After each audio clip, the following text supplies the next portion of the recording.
Mm. What do you mean? Everyone. Go ahead. Just take my phone and hit random. No, just hit random. Okay. 3, 2. Rogue!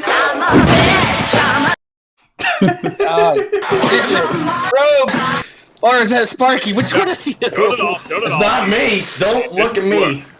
Sorry. It didn't work. I thought we would do something cool this time, but we blew it. We blew it again because Sparky's lame. Hello, ladies and gentlemen. I am the Canadian Rogue. This is Sparky's show, but I'm doing the host thingy as per usual. Apparently, Pan is chomping on peanuts over there. Wait. We have a drink on the house. What makes you think you could do the host thingy? See, apparently I could do better than the person that you've tagged on, so it just kind of proves something, completely wrong. Wait, Why did you pick the Fae to try to help co-host this thing? Yeah, I'm throwing you under the bus as per usual. I throw you under the bus all the time. Shots fired across the bow. Shots fired! Did you want that? I have that somewhere. No. You do know I have that somewhere. I don't need you to confirm my knowledge of what you've got on that soundboard. Play it. I played it before you even told me to play it, so yeah. Okay. I do not do morning, and no, this is not morning while listening to us randomly talk about things. But hello, William, how you doing? Man Squatch, Windslayer. Apparently we have a radio demon in the house named Alastor. I didn't think you guys were still employed, so that division has been completely useless ever since internet showed up. Hi. Well, what is it? Television killed the radio star? I would presume so. We mashed it in the head quite happily. Yes. So now we know everybody that's here. Grant Sanford just came in. What? No. Who just came in? Oh, Grant Stanford. Yeah, Grant. Yeah. Oh, look, we have a Grant Stanford. Hi, Mr. Stanford. Oh, before I do anything, I have to give Grant this one. It's Friday. No, it's Sunday. Sunday. I am going to rip out that soundboard. Good luck. Good luck with that. Oh no, there's no good luck. All I gotta do is send the right virus. I wish you the best of luck. I am the virus. I know. What is it? Grant said, everyone talk at the same time, peak streaming. You know what? That is the best kind of streaming, when we have to fight each other for the top spot. Yeah. No, There's always that. We tend to fight each other over these different things. Keep in mind, there's like 4 different people in different areas of the globe, mostly mashed up together in the central portion of the globe, but nonetheless, a nice spheric How high are you? It's Sunday. Are you talking about altitude? Are you talking about longitude, latitude? Are you talking about like that? Yeah, that.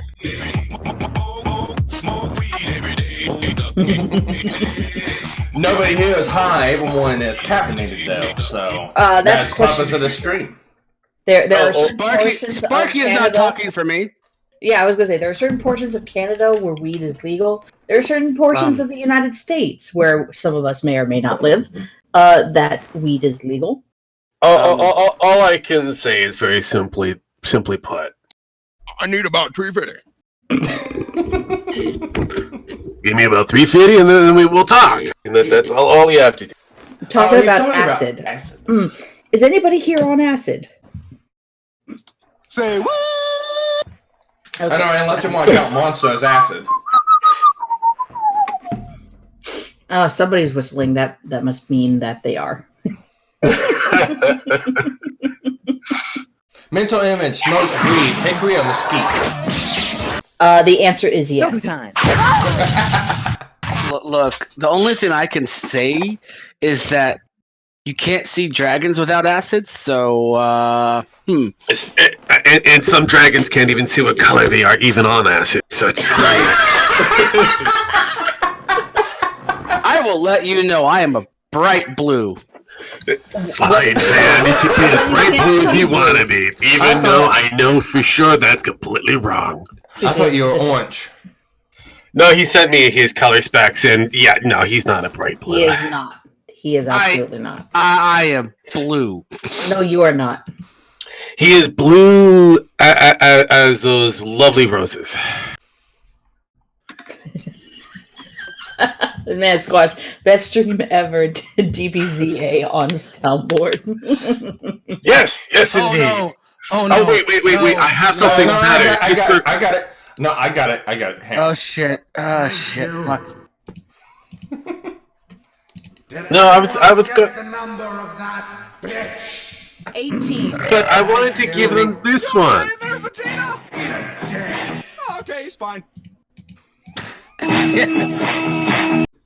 I'm surprised you don't have the one that's controversial at this point. There are assembled the world's 4 greatest heroes, created from the cosmic legends of the universe.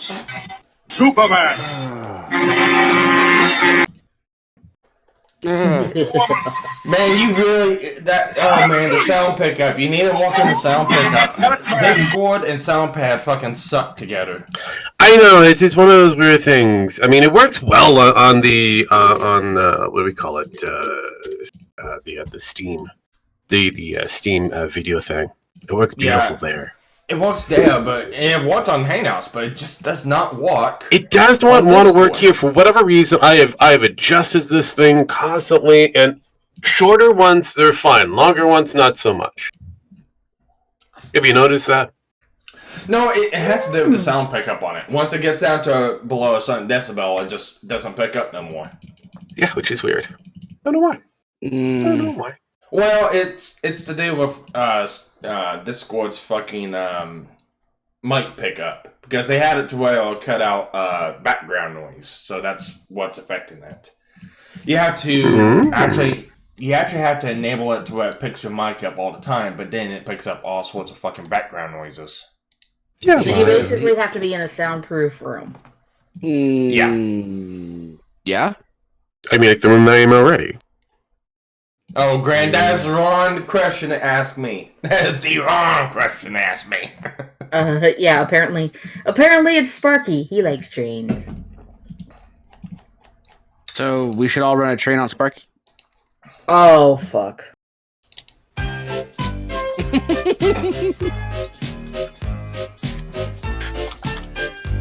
Oh, fuck.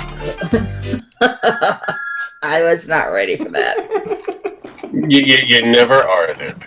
No, I'm not. And there's not enough coffee. Oh my god. Man Squatch is Thanks for reminding me. I need to take a sip.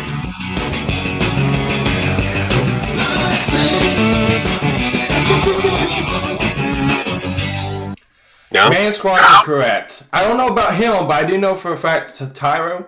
I've done a couple Anime Watch Club streams with him. Oh my god, he never shuts up. He continuously fucking talks all the time. You can't get. We know somebody like that, don't we, Rogue? What? Oh, we know somebody. Yeah, we know somebody like that. We Yeah, totally don't know someone like that, Pin. We totally don't. We No, actually do you mean don't Nemo? know one person in the group that keeps talking and talking and talking about things that we've already talked about and kind of covered, but they need to have their shit in, and it's 5 years later they're done. Yeah, I think I know a couple of people like that. Grant, that's if you know Lo-Fi, that's Lo-Fi's husbando. That's who Tyro is. Wait, Husband or husbando, because they are two totally different things.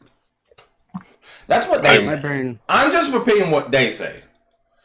Lo-Fi is Tyro's waifu, and Tyro is Lo-Fi's husbando. Pixar didn't happen. I am effectively confused. What's the difference between husbando and husband? I don't know. A husband you're actually married to. A husbando is somebody you wish that you were married to. But it's more in the sense of anime. Here's this picture of this character that, yeah, whatever. I'm done. That was the point. That was the point. They could just say... Which is a husband? That's a very good question. Oh, shit. Grant took that somewhere. No, technically it's Tyro. Technically, you said. Technically. Technically. I mean, it depends if you want to go politically correct or just common courtesy or, whatever. All right, maggots, listen up. Popo's about to teach you the pecking order. It goes you, Again. dirt, Yes. the worm inside of the Again. dirt, Popo's stool, call me. Then You had to know. You had to know what? You had to know that the minute that these two were in the same room, we were going to just sit here and just listen to just the soundboard. I mean, isn't that the beautiful thing? Isn't why most of these people come here to listen to us to, bitch, complain, and talk about pointless stuff and use the soundboard while doing it? I suppose so, but still. I mean, Grant, this is time out. Grant, that is a question you need to ask Lo-Fi and Tyro, not us. Yeah, we try not to watch that kind of pornography. I don't understand. I don't even know why you're confused about the pornography thing. And I really don't care when it comes down to who wants to be what. I mean, if somebody wants to be the top, the other wants to be the bottom, by all means, I don't care. I don't care. I know you don't care, Rogue. It doesn't affect you. Again, apparently it affects a few people who want to know. Those are so desperately want to know. Ask about wanting to know. Did I say you? No, you didn't. Okay, good. I said people in general. Like, God, you just decided to make everything about you. I just don't know about this. I am a girl. Everything is about me. No, it's not. Jesus Christ. It's snowing! Jesus shit-chucking Christ! What the fuck is wrong with your eyes?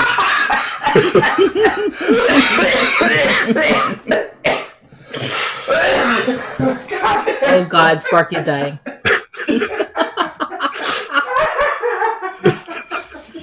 You killed Sparky! That's easy to do, apparently. And we're done. Thank you, ladies and gentlemen, for coming along for another, Re-Caffeinated. Thanks, peace. We're not done yet. Fuck you, Rogue. What? Oh, we're not done? Damn it. Damn it. Oh, well, okay, fine. No, but Sparky was kicked to the bathroom. Oh, thank you, man, Squatch. Thank you very much. Just to make sure that he gets demonetized. You know what to do with that big fat butt.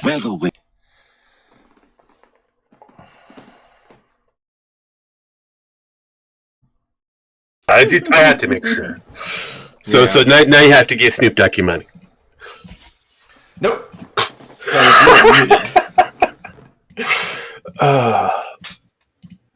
I always find it funny every time that we use that on the YouTube side when we were streaming on YouTube.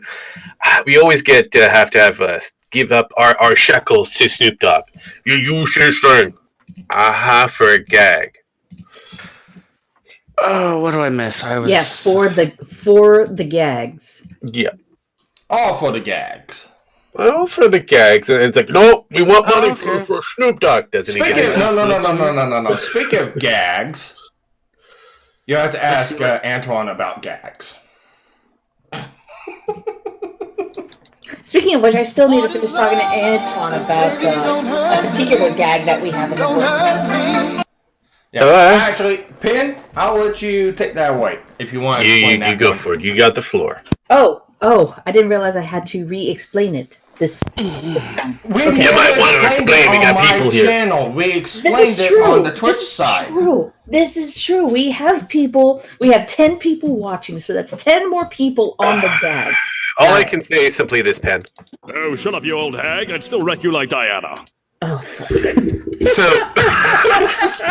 So, Pen, how is what's the thing they want you to talk about? I am curious now. Oh, you're so you don't play coy, Dragon. You were there when it happened, but he wants to know the finalization. He wasn't there for it to be finalized. Look, Pen. Time out. I got something. Oh God. Look, I don't know what they're referring to, I may have been there, but let's remember that I check out a lot. Hello there. Yeah, that's pretty much me. Alright, so, how much of the backstory should I give for this? Enough, all of it. Enough that people can follow along. Enough that people. Okay, so Antoine, the supposed other internet demon that he purports himself to be, Alastor demon. likes to do the Let's Plays. I mean, no, not blaming him. Some of us also do Let's Plays. Okay. Put out a poll on Twitter, because it wasn't Twitch, Twitter, about which game he should play for his next Let's Play. So one of the answers was like FNAF, and like two of the other ones were like I don't care. But there were two other game options. Me, being a lesser troll than Rogue is, but still enjoy being a troll. Ow! Stop that. No. Went to Antoine and basically said, here, you should play this, and sent him a link to the Game Jolt, The Joy of Creation story mode. Indeed. And immediately he was like, nope, nuh-uh, not gonna play it, absolutely not. I said, oh no, sir, you will play it. Only because he's giving such a hard time about it. No, sir, you will play it. Nope, And then he made the biggest mistake you ever make with a troll. He said... He put out a number. He put out a number. He said, I will play it for $2,000 because my sanity is worth more than that. It's like, $2,000, you say? Oh, God. Giggity. Really? Giggity goo. God damn it. I said, for $2,000, not only do you have to play it, you have to live stream it, you have to play it to completion, and you have to play as your Antoine alter ego. Oh, God. He's like, sure. I'm like, you do not realize what kind of deal you just made. You got... So, I then reached out to Sparky and Rogue and said, I am tempted to make a GoFundMe to make this happen.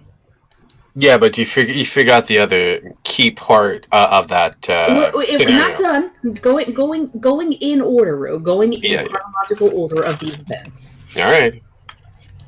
So, Antoine does not know when to keep his mouth shut. No shit. So, we were talking about it on the Twitch stream. I think it was the patch notes that we were talking about it. Yes, we were talking, but you forgot there was another person who was involved with that particular duet. Oh, yes. So after I had talked to Rogue and Sparky, I then went to Ishtar. And I said, Ishtar. I said, don't say anything, but of course she did say something, but it's okay. It's part of the fun. I said, don't say anything, but this is what I'm planning on doing. Ishtar came up with the idea of, well, instead of just... Well, no, she didn't up the ante. She said that for that, he should not only play as Antoine, but Antoine should switch between Antoine and Matt, his other alter ego. I'm gonna deck you in the schnoz.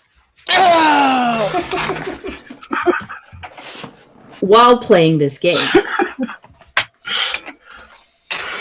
Hi, Kadant. How are you, sweetie? Welcome. I'm not sure Kadant has heard about this yet. No. Kadant, I have something that you might appreciate. Let me find it. This has turned into just a lovely fucking...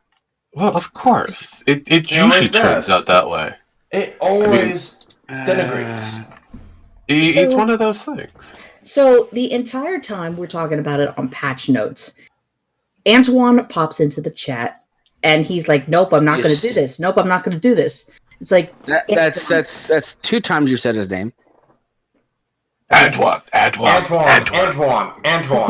He's not gonna come. Shut up, you old hag. I'd still wreck you like Diana. He is still fucking asleep.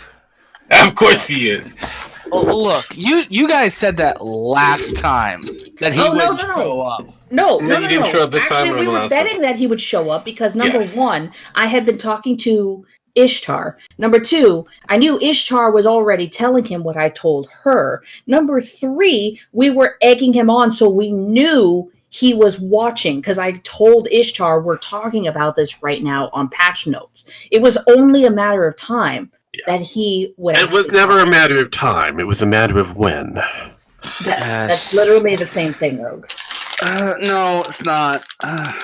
Alright, so here's my, time out. Here's my whole take on the whole Antoine playing this game and trying to back out. If you take this song and you put Antoine's name in it instead of a certain person's name, this is kind of how Antoine's treating the whole deal. Don't do it, Carmen! Okay. I'm getting pretty sick of him calling my mom. Bitch in the whole wide world. I love that song. Yeah, that's basically how it happened. All right. That was strangely amazing. So, again, this comes back to Antoine doesn't know when to keep his mouth shut. Because all the while he's trying to trash talk and trying to basically say, no, he's not going to do this. And then he starts thinking that he's going to up the ante as well. Then he starts doing a stretch goal of, okay, for 3K, I'll switch between characters. And we're like, oh, we'll keep tacking on things that you need to do. Antoine, just shut up. You're dealing with Penn, you're dealing with Rogue, and you're dealing with me. We'll make this happen one way or another. Remember, 2 of us out of the 4 that are here have an active soundboard. That means that at least half of them are let me set the record straight because I have a feeling I'm going to have to do this multiple times. Kadant, we didn't offer him. He chose that number. We had absolutely no money on the table. Yeah, he was the one that said for 2. I actually have that clip that Penn sent me via the DM. I will gladly send it to you through trickery. And you can see the actual chat that was given, and Antoine, in his handwriting, his little typing skills, put down a denomination for him to do that. What he basically set a goal for himself. There was no money on the table when this whole thing started. He basically put a time limit because, again, it's only a matter of time of when we raise that money. I, at this point, almost don't care if it comes completely out of my own pocket, if Rogue wants to split it with me, but we are going to create a GoFundMe, and we're going to open this up to everybody. But here's the best part. This is the best part about the whole thing. Antoine's like, there's no way that you're going to raise $2,000. I'm like, Antoine, we know people. We can spread this to other people. I've paid money to have things shilled. So guess what? I can go on to a Nick Ricada stream who gets an average of 4,000 people who show up on a daily basis. If even 2,000 of them pitch in $1 just to see you suffer, they will do it. And Kadant, the game is... Time out. The game is called The Joy of Creation, which is a fan-made Five Nights at Freddy's game. And it's actually a lot more creepier than the other Five Nights at Freddy's games. If Antoine can barely make it... Sparkles. I'm going to send you something that you could send over to Kadant if you please, and thank you. Well, I don't have her as a friend. No, time out. I could send it over to Kadant, or I could just screenshot it. Either way, I don't care. Screen share it. It's in your DM. So that's the best part is he not only does he doubt that we can make that goal, but he doubts our ability of reach. Yes. Do people play it for fun? Yes, they play it for fun. Hell, I played it for fun. It's a very unique, challenging, because there's actually 5 different stage points. The first one, you are said child in your room, and you're being pretty much stalked from all corners of possibilities with different types of mechanics. Right, and that's the beauty of it too. Is basically all the Five Nights at Freddy's games have the same mechanics. They just continuously increase the difficulty. With this one, each stage, each night has a different mechanic. Has it right. Has it, yeah, and there's different purposes behind each of those mechanics, and it kind of follows a certain story narrative going forward, which was quite interesting. But yes, he again, like I said, chose his amount. There we go. Yes, Kadan, I've played this game. I have it as a playlist on my channel. Yeah, Alright, so Pitt is our local FNAF, I was going to say retard, but aficionado. So I've got this split on screen. I'm going to go ahead and read it out. Pinea-chan, I'm half tempted to start a GoFundMe to raise that the money to make this happen. History. LL, I would totally pump this. You definitely should do a GoFundMe. Make him live stream it. Pin, oh yeah, then I'll do it. I'll let you know when it's up. Let me hell get yeah. the other one there for you, because I have a few more. Pan-chan is, I love it. He seems to doubt it'll happen. And so I was like, he's probably right, but it doesn't stop us from trying, bro. Pin, as far as I can tell, okay. Pin is, as far as I can tell, Rogue might be in on this. And so it's nice. He says that we are horrible people. Also, he should play as our favorite snarky Brit, or as Matt. Torture him by forcing him to stay in a Brit character? Yes. So there's the original starter point for that in your DM now. Okay. Kadant, I'm just going to read what she said. Then why pay someone to play it, especially when an exorbitant amount? If he will only play it if he's paid to, then he doesn't. He hates the FNAF. He hates horror games in general. For a demon that he plays himself as. He hates horror games, and he even hates the game that he's currently playing because he didn't realize it was a solid horror game. But he likes a certain amount of mechanics because it comes with big guns. That would be Biohazard, not Bioshock. It's our equivalent of I dare you to do this for X amount of money. Except he was the one that said I will only do this for X amount of money. Mm-hmm. Yeah. Yep. So here's that conversation. Pan sends the link for the Joys of Creation. Antoine goes, "Nope, I know about this, and I'm not playing it." Pin's like, "Yes, you will." Antoine's, "Will not." Pin, "Yes.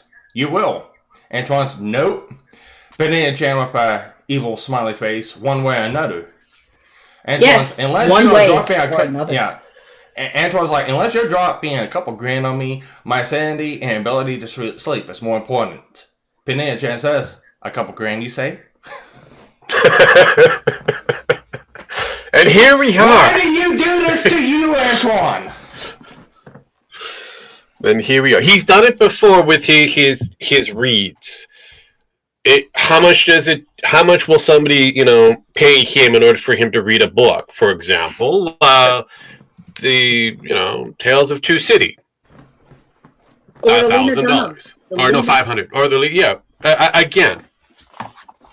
These are things that his own view counts give him. He was surprised that they are willing to put together the money and ship it to him, and now he's got to, pony up. Correct. Oh, Winslayer put in a link of this is Miss Pin playing Joys of Creation. Yes. Put up a link to the playlist. Now, Again, people do this for fun, and others just do it for sheer entertainment. Yeah. As a Sonnet Radio Demon will put it, why, it's entertainment, my dear. It's the purest form of entertainment. Indeed. So this is where we're at. Antoine does not believe that he'd be able to even complete it. And he's also concerned about, he wants the money up front. We said, no, we're not going to give you all the money up front, because then what's the guarantee that you'll actually complete it once you have the money? Mm-hmm. So there's some things that we're willing to hash out details on that I will get with him a little later today to do. And once we've agreed to terms, the GoFundMe will get created and put up. And if you're willing to donate to this shenaniganery, The shenanigans, yes. No. Hang on, Cadet. I seriously think he does not want to play this. He is trying every which way he can to fucking get out of it. No, he doesn't want to play the current FNAF that he's doing. Hence the reason why no episode. No. Here's the beautiful thing. We had Ishtar on a 7 Days to Die stream a few times, and we tried to get Antoine on the 7 Days to Die stream. He's completely wussed out on each and every attempt.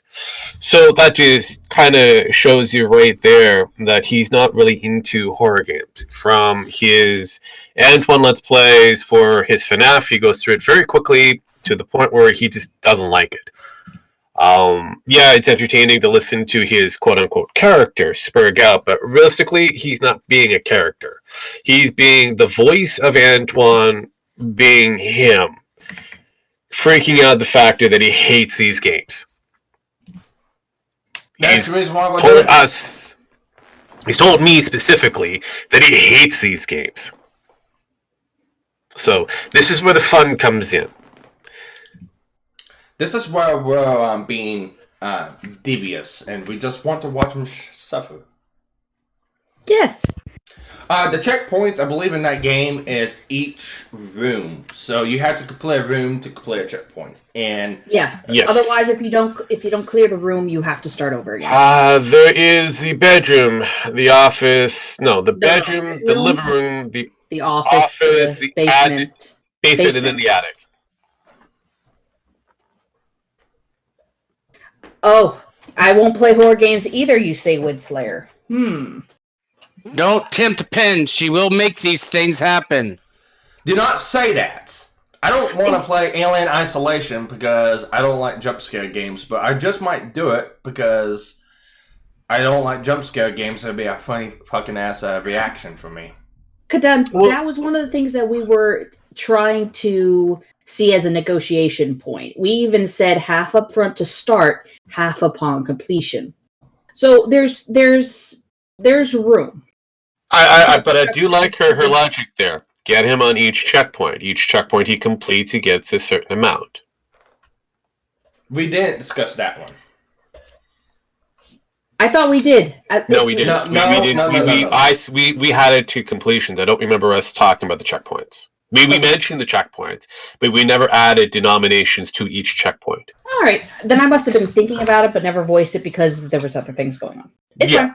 Yeah. But that is something that I did think about. And yes, you will, sir. No, ma'am, I will not. all I can say for you, Windslayer, is simply oh my God! The government is here! Run, E.T., run! Run, Windslayer, run now. Yeah, because you will end up playing a certain game. Even the radio demon, I will put into the pot for this. I love watching people suffer. See, this is a beautiful thing. I personally love chaos. I'm a creature of chaos, and yes, I will put money down on this. How much of it? That's questionable. And we're not the only ones that like watching people suffer either. Because I always come up to him after, I weed for his Antoine plays, especially his FNAF. I'm like, how's that FNAF game going for you? I hate it. Good. What's the next episode? That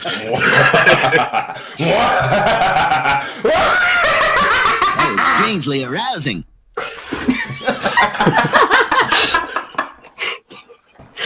But yes, again, I mean, realistically, it comes back down to I always challenge. I don't like certain games, and I will challenge myself in playing these games I'm not too fond of. I mean, Pan has put me into this Bennett Foddy, whatever it is, thing, and said it was going to be a game that was going to make me suffer. I looked at it as a challenging game and kind of going, I know why they made this particular game, and I get it. There's a few mechanics that they played with, or to make it very difficult, but it's easy to get past certain objects, or at least scenario points. But most people get frustrated with the factor that they have to go back to the beginning. Remember, I'm a grinder. I'm the guy that'll go into an RPG, a JRPG, and just grind until I get, a certain level point to go forward into the game. What is it? For Rogue, those types of things, and you're in the minority there, sir. Yeah, those types of things, that doesn't bother you, but I paid to buy Bennett Foddy for Arthur to watch him stream it in absolute frustration. Yeah. I've actually also played it as a stream on I think it was the Twitch side, or maybe it was the YouTube side, because again, you wanted me to, you, dear Faye, wanted me to stream this thing, and I did. So I'm like, it's an easy. Yeah, but I did realize.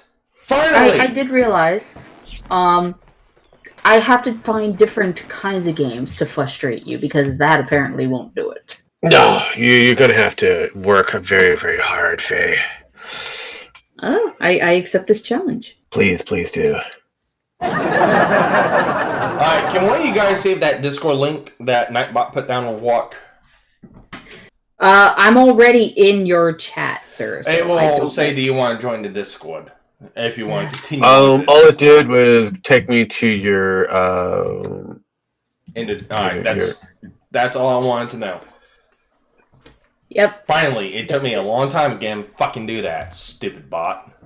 Couldn't. I'm an RPG and side quest player. You know what? And that's okay. Different strokes. Guys, take over. I'll be back. I mean, I'm in the same boat. I mean, I will play RPGs and grind the fuck out of them. Actually, it pissed someone off one time at it. They're like, "How long have you been on that one level?"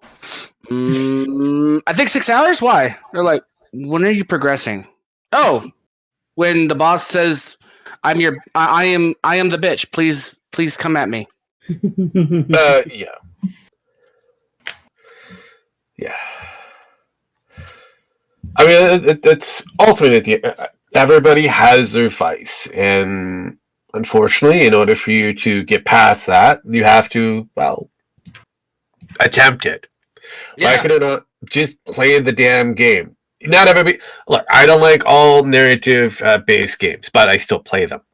Sometimes there might be something interesting mechanic in a narrative-based game, but most of the time they're just a basic point and click. I'm like, well, if I just want to point and click, I could do that with a magazine, a PDF magazine. I point at the corner, it clicks it, and it pushes the page over.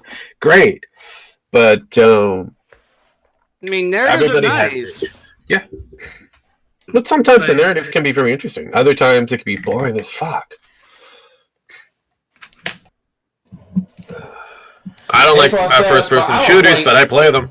Yeah, Andrew says, but I would play anything someone tells me to for 2K. Fuck, I would too. The problem is... Yeah, and that's basically it. The problem is that's being too willing. The point is to pay someone 2K to play something they don't want to play. Hey. You want to get them when they hate it. That way you get, if they're doing streams, it gets entertaining for everyone else. Yes. Oh, yeah.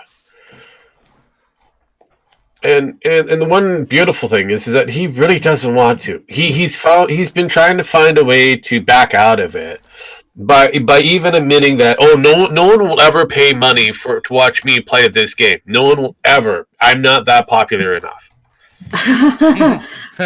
Okay, I'm sorry. That's how most Twitch streamers make their money, is people pay them in bits to play these games. Yeah. It's just not all in the same time. Yeah, like I have a demand quest from a certain individuals in our random chats that we have wanting me to play Kenshi. I will play Kenshi. I will be playing it for my Christmas special that I do. And they will be in the list. It will happen. You will watch me play Kenshi. You will watch me suffer through that. You will watch me die immensely. And you will have fun doing so. I will have fun because of the factor I'm entertaining you. That is my mission. It's kind of like the stand goal for anybody who is a streamer is to entertain. We're entertainers. Whether we're good at the entertainment or not, that's it's completely different. Another story. But it will be there. And I also have on the list of other shenanigans, I put back a Fallout game because of the factor I found some new mods that I want to, introduce. Yes, I know, Winsler, you are the one that has demanded, and I have the mod list ready to go for Kenshi, and I'm like going, I just need that moment, and what better moment than giving you a Christmas present, watching me play Kenshi on Christmas Day. So, yes. I'm setting that up as we speak, as well as I'm also working on changing a few, focusing or refocusing and changing a bit of the contrast for Camp Candy that I'll be pushing up on my YouTube and Discord side. Not Discord, BitChute side. So, yes, suffer. I like suffering. It's one of those things. That's the reason why I'm a demon. It's fine. I am. See, it's also your birthday, so there you go. Congratulations. Birthday present, a Christmas present, and suffering all at the one time. There you go. Have fun. So, but and unfortunately, what Antoine doesn't understand is that people do or are willing to go out of their way to, have people play these games that you would otherwise see on an everyday basis. How do you think Markiplier got where he was? By playing these unusual games. Hell, some people just send him games to be spotlighted. So what game could we get Sparky to play for jump scares? Oh, well, Alien Isolation is a pretty good one. Since he's not overly hyped on jump scares. I do have a few games that I have that are DRM free, so I can send them over to him, which is very interesting. Sparky, you're going to have to play these with your webcam turned on. I probably will be sending you Roombo, Sparky. That's an interesting little game where you get to play a psychotic machine. It's a top-down, kind of almost broken mechanic, but you get to play a robo vacuum cleaner to fend off burglars.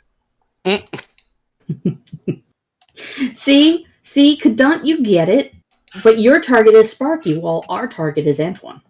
Yes. I mean, I've already am targeting, Sparky very quickly, because you mentioned, somebody mentioned, who else? Soma would be a good one to give Sparks.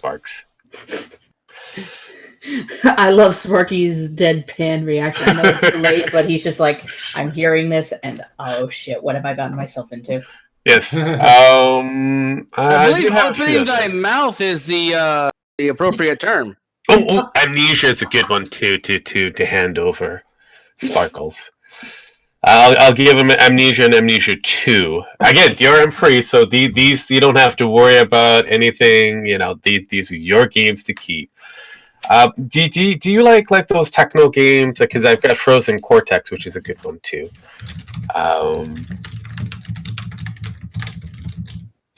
You probably will like Gemini Rue. It's more of a strategy-based game.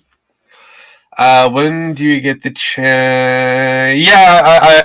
We will. That reminds me. For those that are here, thanks for reminding me there, Pan. Starting from the 16th, finishing on the starting tomorrow, finishing on the 20th tomorrow, Monday, the 9th. Got it. Finish all the way up until the 20th, Friday. And we will be giving away games. That's right. Anytime that we stream, we'll be giving away games. So that's GNF giving away games for 2 weeks. At least. So yeah. So here's the best way I can put it.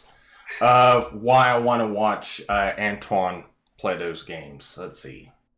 And ongoing entertainment for myself. I want to watch the scum of the world struggle to climb up the hill of betterment, only to repeatedly trip and tumble down to the fiery pit of failure. that is true.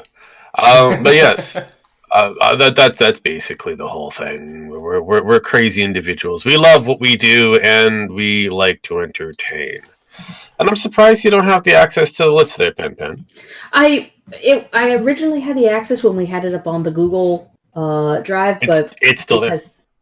It is? Yes. Huh. I might have hidden it, which is quite possible, but it's still there. I will, let's see here, share this with people. Ooh. Actually, I'll just do this and grab this. So, Pin gets access to a list. Are we just going to be an Oprah for like a month? Yeah, basically for the next, before Christmas. We 10 days, actually, in some cases, 14 days.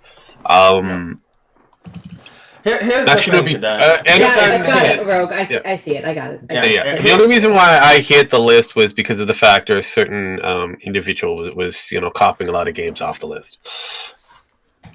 Yeah, but it's Pin.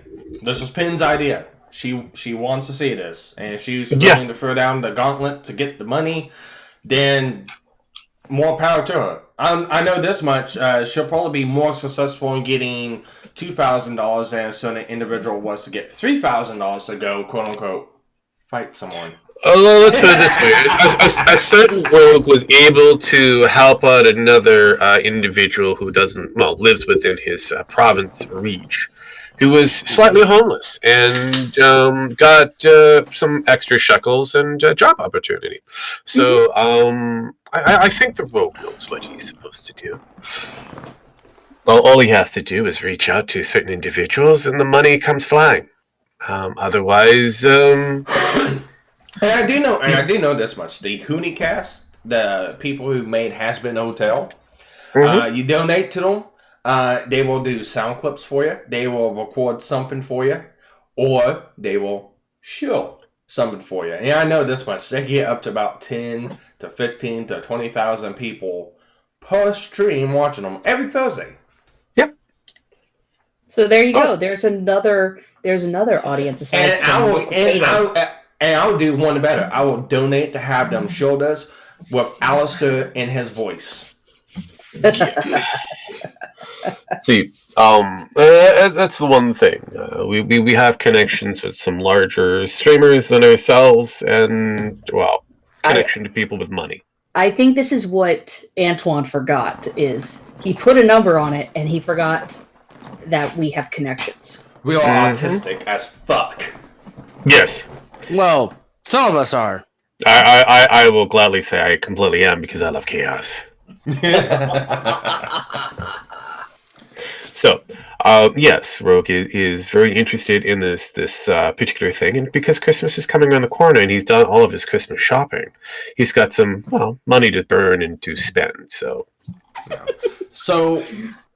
I also have a Christmas bonus coming up too. So we have a Clint Eastwood saying, "Sparky, clean up your room." I'm still in the middle of trying to get shit organized from whenever I moved in, so it's a process. Yeah. It's understandable. What is it? I actually need to get shelving put up. Yeah. I I actually need to get shelving put up so I could get most of the shit put up off the desk onto the shelves. And the problem is I can't find the fucking studs in the goddamn wall. It's like 3/4 inch drywall. My stud finder just does not fucking walk in these walls. You could always go along the wall and just... on your knees. And I responded with, I'm not your mother last night. Yes. I have in the wall right behind my computer, I have about 40 holes poked in the wall trying to find what the fucking studs are. That's not what I mean. Is the trick is you go along the wall and you tap. Yeah, and if it starts to sound different than all the other taps, that means that you found where a stud is. It's easier to do that. Hey, Sparky. How old is the house again? 1978. 16. Every 16, there should be a stud. There should be, but the wall behind me just doesn't have any. Well, wait a minute. Is that Canadian building standards or is that American? No, America. All standard throughout North America during that time frame. Yeah. 16. Well, see, this room was remodeled and HVAC system and the. Then you may want to drop it down. Okay, so if that's the case, then if it's been remodeled and you have an HVAC in there, they may have changed it to maybe about a 13. Yeah, like I said, I tried finding a stud. I think I found 2 studs. That was it. Kadant. Okay, so I'm going to read what Kadant says. See, I would use those connections to larger streamers and donors to help smaller numbered people, like Gaming and Yelling, who knows how to use the money to pay his bills. Yes, but this is our form of entertainment. So we will use our connections as we please. Yeah. And frankly, and you're welcome, Kadant. Suffer. Yes, because, what part of we like people suffering do you not understand? This is not an act of goodwill. This is an act of selfishness. We want entertainment. Here's the problem with Gaming Yelling. He's a fucking masochist. He'll do this for entertainment to himself. Mm-hmm. It's not fun. It's not fun. But yeah, no, I mean, I put money down just for those who hate certain, genres of games, and it's just for the fun of it. Funsies, here's the game, and here's money, play it. This is why Rogue doesn't give me money anymore, because I basically don't tell him what bothers me. Yeah. Rogue hasn't tried too hard to get me to play zombie games again. Oh, you want to join us in 7 days. Join us. You do know you want to come back to Conan, right? Yeah, eventually Conan, yes. You do want to come back because there's spiders and glorious spiders. Come on, come back to the spider den. Now you're not motivating me. You know you want to come back to that beautiful thing. Nope. Yeah. Here's the problem. This is. But they come with horses. Yeah, with what Clint Eastwood is trying to say, this is a industrial stud finder. It's supposed to find studs and walls up to about inch deep. That the fucking won't go off. So it's making me wonder if this house, when it was built, just kind of skipped on some shit. So. Oh well, Sparky. All you have to do is tape a banana to your wall and sell it for $120,000, and then you'll be able to. I've already done that. I've done that with a beer bottle. Damn it! That post is still getting likes and shares on that. It has to be a money laundering scheme. It has to be. Who the fuck would pay for that? And I don't mean in the sense of, like Kadam questioning who would pay to see Antoine play a stupid game. No, I mean, the banana is going to rot in a few days. You can't take that shit home. The beer bottle That was strangely arousing. Maybe it held together with glue and paper. What I found in this house, I won't be fucking surprised. Anywho, that was fun and interesting. Let's go with a different conversation. No, I'm kidding. But yeah, no, your stud issue problem will most likely be based off the actual house and what remodeled area that they've done. Chances are they may have taken a few studs out in order to put in such HVAC and then underbraced it which has the support. That is support beam going from one side to the other. So that means that you don't have to have a lot of studs in holding up. Yeah, and in the actual walling in the house, unless it's a load bearing wall, there could be up to about 4 or 5 studs in the wall. If it's a load bearing wall, have more. The thing is I'm just gonna have to go around with a drywall knife and just cut a 5-inch section strip along the wall down just to find out. Well, yeah, that'd be the most logical idea if you have the ability to do so. Punch holes in the wall and see what you get. No, I have the ability to repair it and fix all that other good stuff. No, that's what I'm saying. I need a lot of time to do it. All you have to do is bring the sledgehammer and just kind of spin around in a circle and let it go, and then kind of go up. There it is. Come back to it next week, and pull that sledgehammer out and see what you hit. Who just joined us? It's a Gem Max. Oh, really? I'm home. Hey, Gem Max, price it.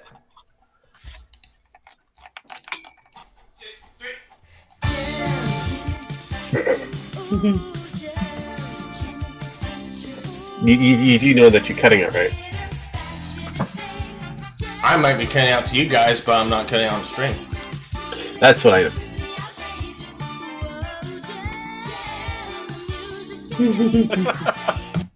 I actually like this. I don't mind. I have that as well, so don't worry. Just in case that you couldn't get enough over here on Sparky's side, I have it already on my soundboard on my side. So now, if you play anything from the live action, that might set me off a little. Good to know. I'll put that in there. Why did you have to say that, Jim? Why? You know true, what Red's going to do it. Yeah, I know. I don't care. I mean, oh, no. Yeah, exactly.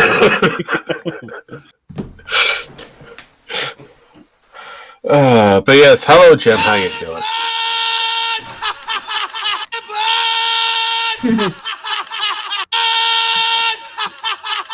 What the hell? It's gotten to a recycle. It just kind of cycles over. Yeah. I shall continue to stand here and do nothing. I feel like that's what Sparky just is going to do. He's going to go off to the side there and just, that. I think this is his entire show for the most part. He just kind of sits there and does nothing. Conference. I'm not dead. But I know if you look deep into your heart, which is currently all over that tree, you'll find a way to forgive me. Yes. See, there you go, Kadund. I have a lot more of these beautiful sound bites by a certain Alacards. It's fine. You can enjoy yourself. And definitely, yeah. Oh, boy. How the blood-soaked Protestant hell did you do that? Fuck you, that's how. That don't make me go nuts. So, yes. I still like this one. All these squares make a circle. All these squares make a circle. Okay, what's up with him? Don't mind him. He just got through dropping a gallon of LSD. A gallon? A literal gallon. Out of a milk jug. I don't even know where he got it from. He never leaves the... Corby, I need you to tell me that I can leave the lookout if I want to. Mr. Popo, you may leave the lookout if you wish. Bitch, don't tell me what to do!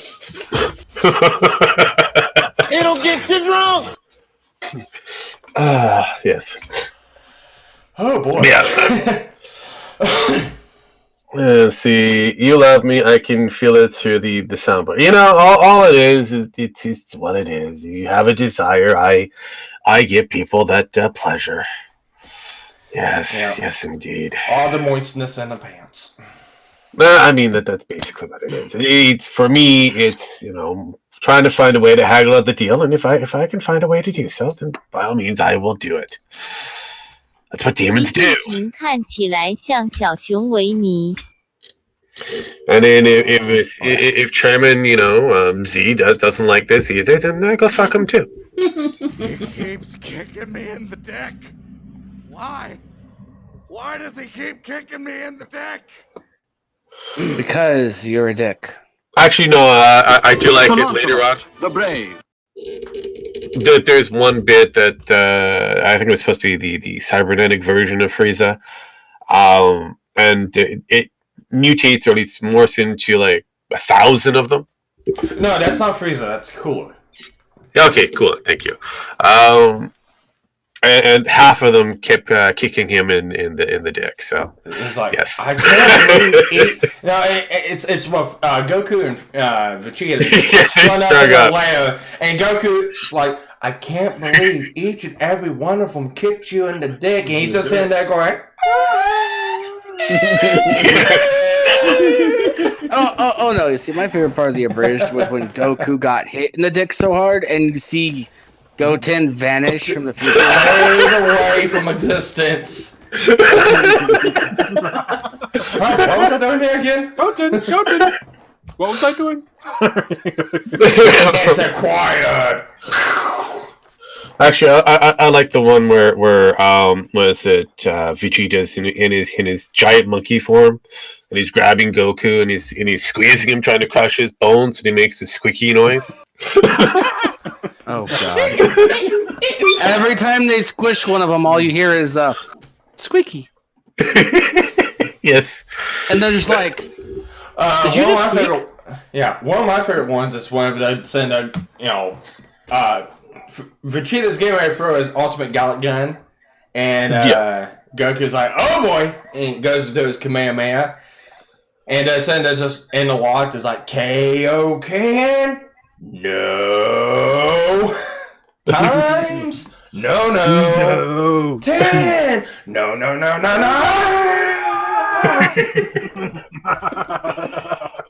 Yes.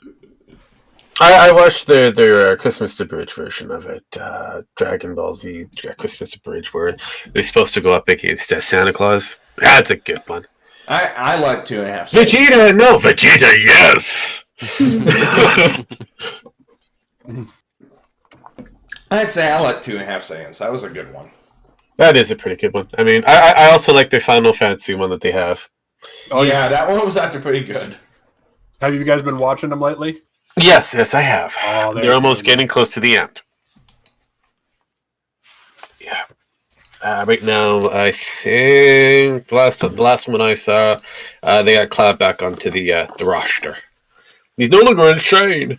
Well, he's still insane, but still. Insane in the membrane. Can I fit in your pocket? Yeah. No. No. Oh.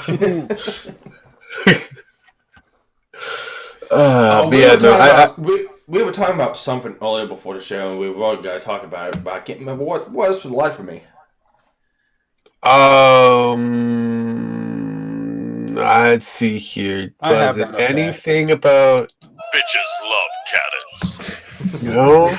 During Council Anthrax, we have but one. No, it was me and it was me. During Council Anthrax, we have but one. Wow. Me and Pam, we were talking about last night when we were watching shows, because I got pinned to start watching Toradora. Oh, right, yeah, right. Thank you. You reminded me. It was based off of, because I ended up trying to rewatch Ruby, the shit-tastic animation that was created by Rooster Teeth. And I still cannot get past the first episode. Yeah. Hey, Pam? Yes. Does somebody that you need to ask about Toradora, she is in chat, ask her that, she's watched the whole thing, and she can give you her opinion about it.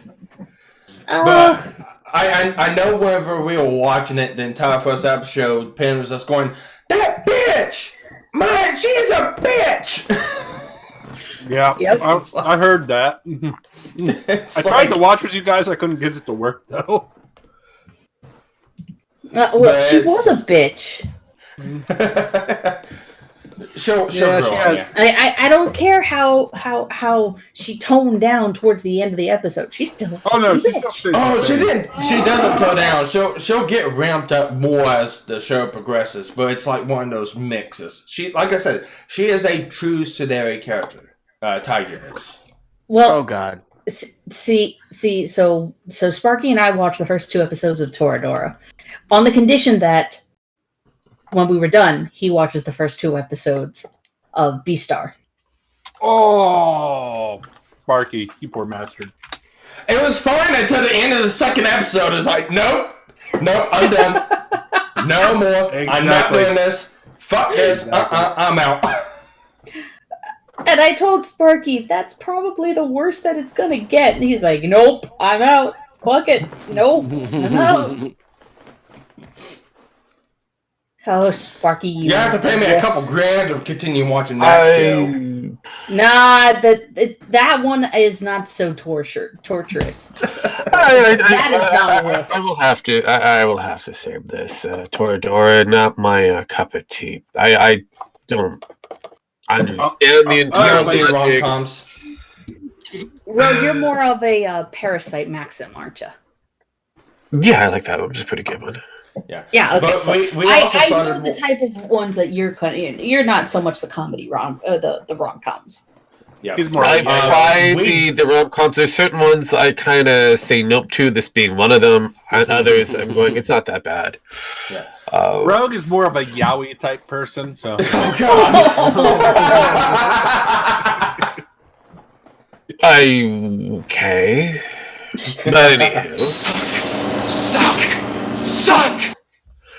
But I don't want the scenario on it because the factor doesn't fit. I know it was a pretty decent manga done in the time frame, but as the animation is supposed to be the late taking a late Japanese novel and making it into an animation series, they don't do a really good bang up job. So maybe just the factor that I've read the material and trying to compare it to the animation, which it's average at best. It's I'm like, still no, I'm good.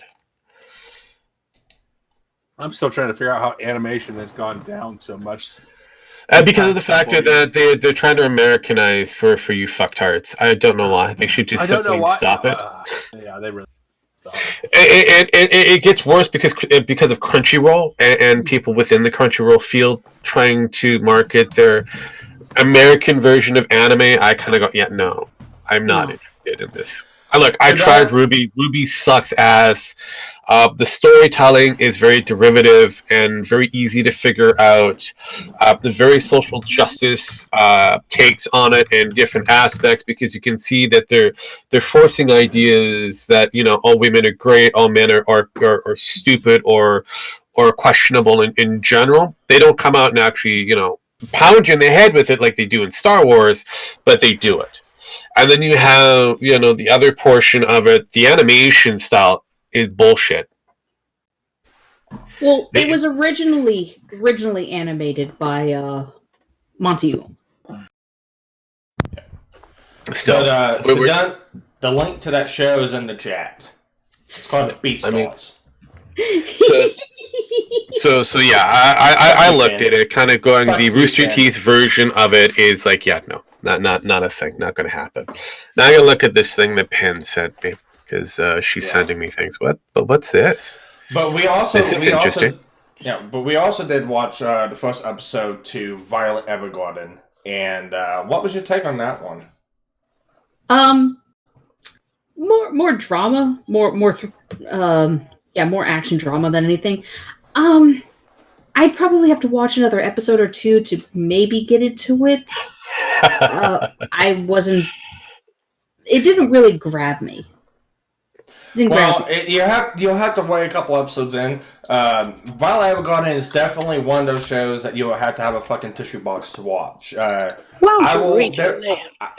sounds like Plastic Memories. I only saw one episode of that. Ask Jim Max about it. I got him to watch it. Nope, I did. Nope. Which one was it again? I wasn't paying attention. I'm watching some graphic. I am very well adjusted. It is. I have gotten over the depression and tears from that movie, so I really don't want to think about it. Because of which movie? Violet Evergarden. I'm being serious. He's not joking. It will make you want to. You gotta have a tissue box. You need a trash bin to hold 4 boxes of tissues that you will go through the whole series. I will see if I have to try to get Sparky to finish watching B-stars. All right, Vogue. It's Violet Evergarden. Violet. Oh, I've seen it. I don't see how that's upsetting. Yeah. It depends on the person who's watching it. Okay, good. Thank you. I will agree on that one because I watched a lot of the. Upsetting. It's not upsetting. It's just it gets to you. Yeah, I've seen Firefly. I've seen a lot of different, the Japanese war movies that they do for the. Yeah. I've seen them all. They hit you in the feels. Well, I'm one of those people. I don't have a lot of feels. Show. Yeah. I'm one of those people. Whenever I watch a show, I empathize with the characters in the show. So if it's a real emotional, if it's a real emotional show, series, kind of like what Violet Evergarden is, or Your Lie in April, I get real invested in the characters, and it's just one of those. That's one of the reasons why I like shows like that, because it gets me invested, and I like to torture myself. What can I say?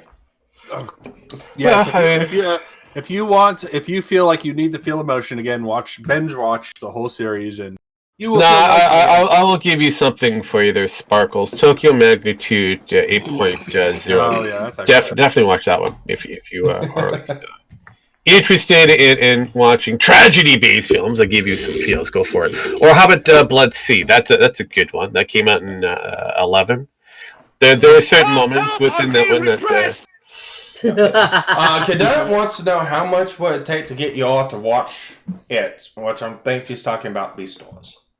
What? What? Nope. I've read the nope. I've watched it all, so I don't mind doing it again. Won't cost you that much. I mean, I don't care. You're scaling. Plastic Memories. That's a good one there as well. You might put that onto your list. I've seen Plastic Memories. All right, what did you think of it? I wish it was in dub. I've only seen. But I'm a person who likes the original. I don't mind watching a show in sub if it's only in sub. But if it's got a dub, I'll definitely go watch. Violet Evergarden, I'm afraid would lose something if they put it in dub. Yes, they will. It is in dub. It would lose so much if you. It is in dub, and they actually did a good job in the dub. I don't know about that. I saw this. I read the sub, and I was. Yeah. No! I'm wanting to watch the movie that they came out with. Okay. I really want to go watch the movie, but it's not out for us to view yet. Whatever. No. It's not out for certain people to view yet. Yeah. Oh, there was one show. Jesus Christ! I will refuse. You can put however much money you fucking want on it. I will not watch it whatsoever. And it's what was the name of it? We already did that in the top of the show, but you do realize that because you asked, I will do the whole song. I've been watching whatchamacallit. What about the bookworm? Damn. That's loud. Yeah, that was loud. Oh my God! They killed Kenny! You bastard!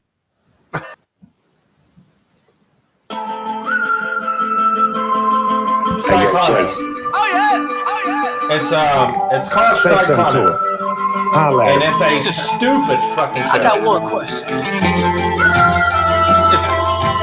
Jesus Christ. All that. In them jeans. Hey, Whitey, where's your hat? Okay. You know what to do That's with enough. that big fat butt.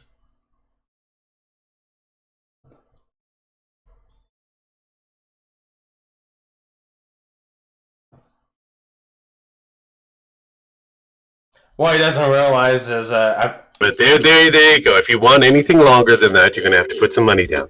Yeah. Well, you are muted, so.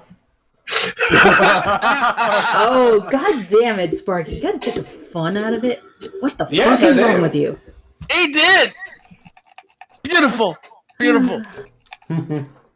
Really? You gonna play that game? No, Kadun. No. Fuck you. Fuck off. You know, here's 1, here's 2. Fuck yourself. Double digits. What am I missing? The factor that he doesn't want that beautiful song. No.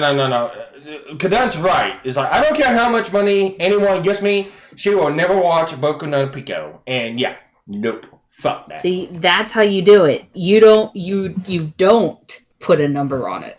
Yeah. There is no amount of money in the world that you can pay me to go watch that. What's wrong with shit. What is this now? You have my curiosity. Well, it's an anime that he doesn't like for whatever reason. It's an anime called Boku no Pico. Oh. A hentai? Not even, really. It's creepy as fuck. It is within the hentai genre, but it's not really a proper one, to be honest. It's creepy as fuck. I guess you can call it that.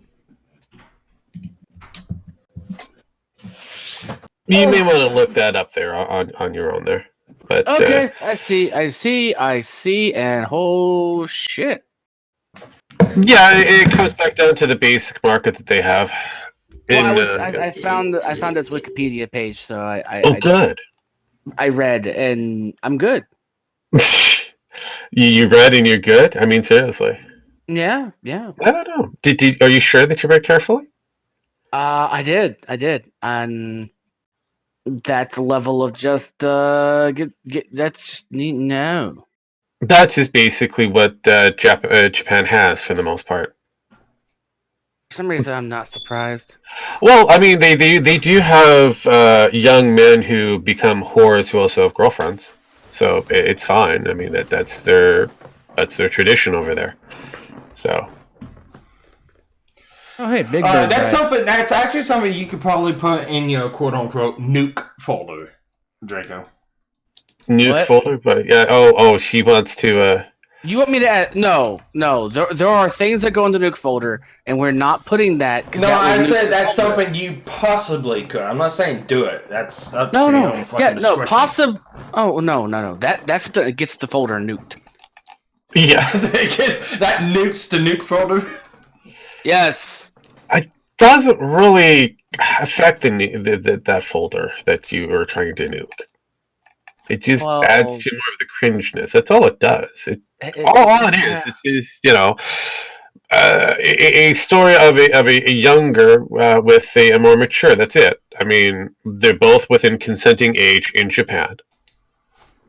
And they're both one's presenting as more of a trans, which is something very accommodable in Japanese culture. Surprise, surprise. You think that the LGBTQ plus MIA, whatever the else want to be, to enjoy these things, would be all for, but they're not, which is much more glorious. So yeah. It's just that. It's a romantic tale. I'm good. A tale of as old as time. For some reason, I feel the odd urge to just backhand you. I don't even know why. Well, look, you can either watch Beauty and the Beast, which is a very sick story in general, or you can watch this, which is just a very simple love story.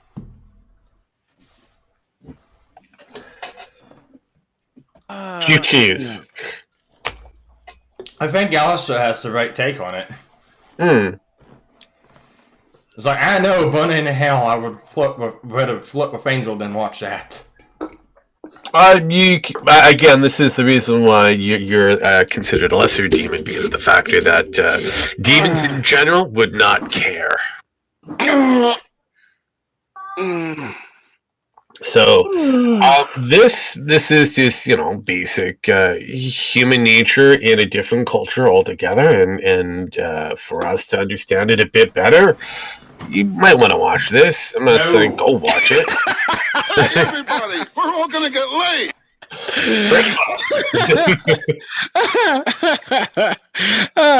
No. But yeah, it's up to you. It's all. I'm not forcing anybody to do anything. But yes, I've seen it, and it's fine. So it's not Quick giveaway. it's not as disturbing as you may think it is. But let me tell you something. I love weed, okay? I love it. But not as much as I love pussy. To each their own. It doesn't really matter. Doesn't even matter. Because they have a similar story with women involved, so it really doesn't matter. It's just a culturally different storyline that most in the United States or North Americans in general things that make don't understand. Understand or just find creepy? No, just understand in general. I understand it's creepy as fuck. How's that? Yeah, how is it creepy? It just is. How? The premise of the whole thing. What's the premise?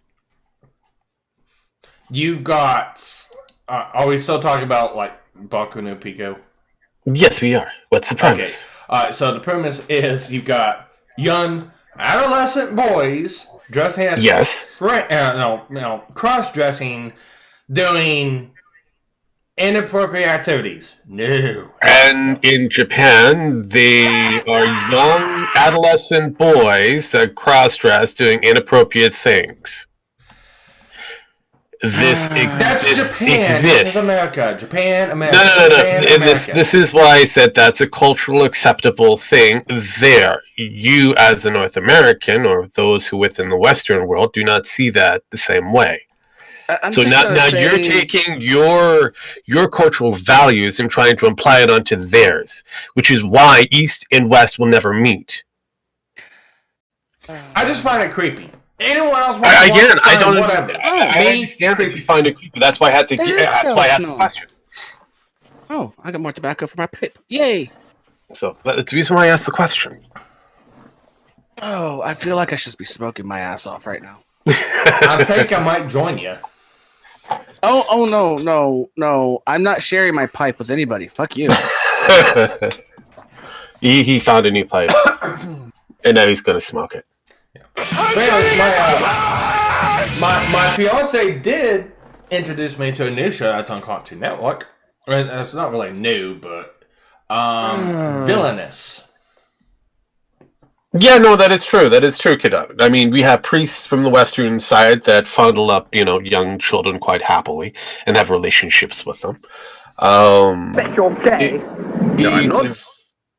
It's not that culturally accepted in Japan. No, actually, no, it is, because if you are within the age of 13, you're in consenting age.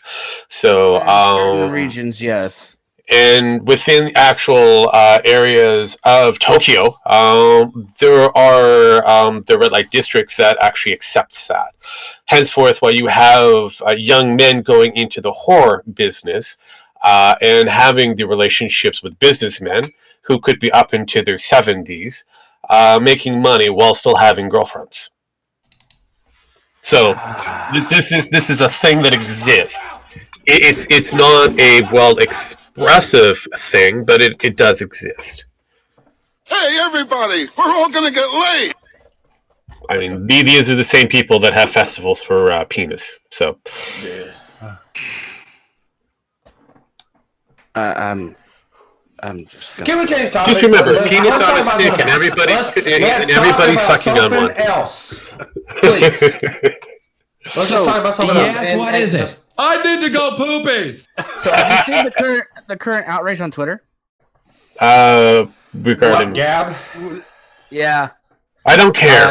If they decide that they don't want to have porn on their business, by all means, I really don't care. Honestly, hey, that's fine. If that's what they want to do. That's not so much freedom. That's not so much freedom of speech as it is just, they want to keep their site within a certain age group, and that kind of prevents them from getting the older teens in there. So, yes, I can see why. Yeah. I mean, it was funny. Yeah, I mean, the funnier part is, like, you've got people who are who are supporting Gab who are now pissed about it. Which I don't understand the reason of why, because of the fact this is, not even considered a freedom of speech. It's porn. It's visual material. It doesn't fit speech. Yeah, it doesn't. Even Gab said that. Well, So that's it's like- not freedom of speech. It's just, we don't want It's it. more or less a freedom of expression and not speech. And expression can be,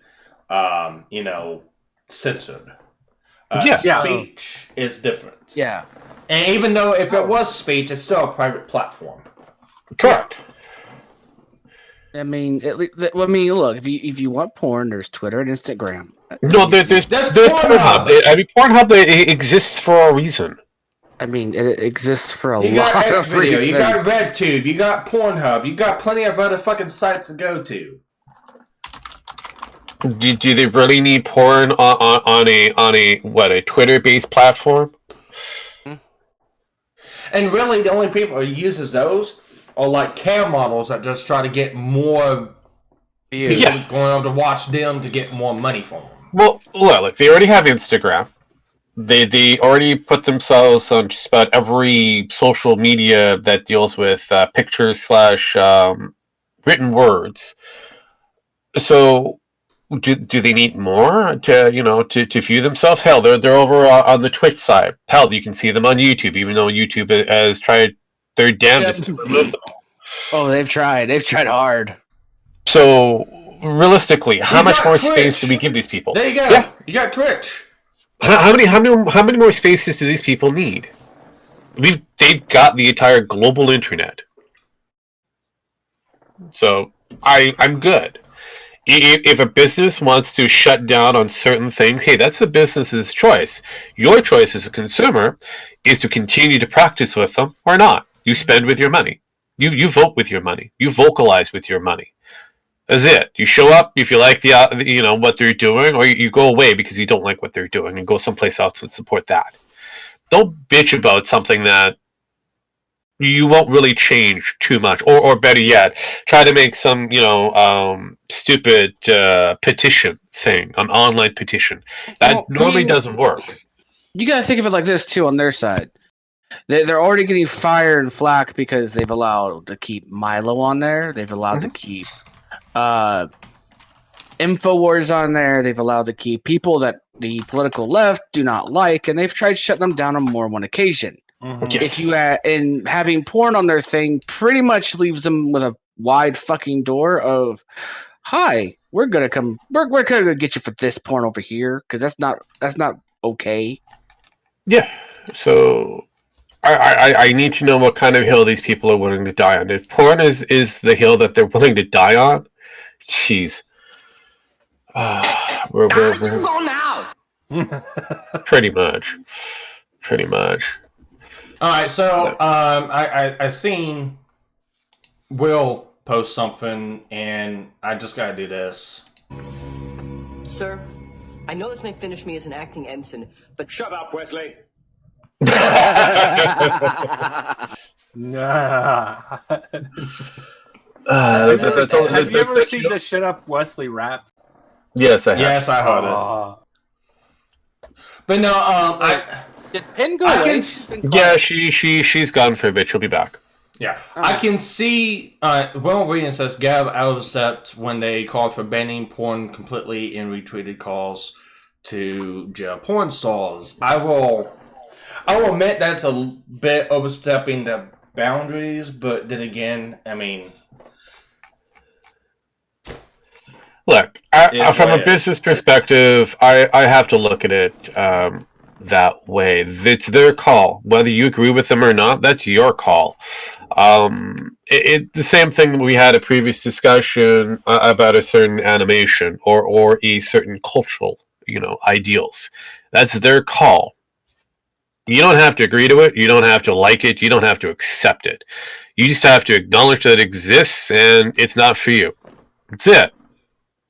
Now, whining about it and calling this unfair in that, like a 2-year-old, because you couldn't get your fucking candy. Well, that's where you've got problems on yourself. Now, you just kind of made yourself look like An impatient brat. Now, is the company going to listen to you now? No. All they're going to do is double down or triple down on whatever it is. This is how we got to this Star Wars bullshit. Because again, you're not listening to what the company's values are. They're a free speech platform. Freedom of speech, it's just that. You can say whatever you want, and they'll uphold to what you say. Are they a freedom of expression platform as well? I don't remember that being into their terms of service or their, you know, they're a free speech platform. Like for us, even on the GNF side, we're a free speech platform. I'm a practitioner of free speech. I did not say anything about your expression. Your expression will be curtailed to the platform that we create. Yeah. Now, they can suggest porn stars can be jailed, but you gotta think to yourself, how far is that gotta go? They can say that, they can advocate it, they can say it, but at the end of the day, is that really gonna happen? Fuck no. Let them say what the fuck they want, and they could just look like idiots. That's basically it. It's the same. It's the same kind of conversation I have with certain individuals that I call friends or who are friendly with me. And it comes back down to, I want people to say as many stupid things as possible so I can point it out. Yeah, if you ban that person from the ability to say something, then we can't showcase these morons. So yeah, showcasing them, by all means. Yeah, they made a wrong call. Showcase it. Don't bitch the fact that it's unfair that they're going down this route. No.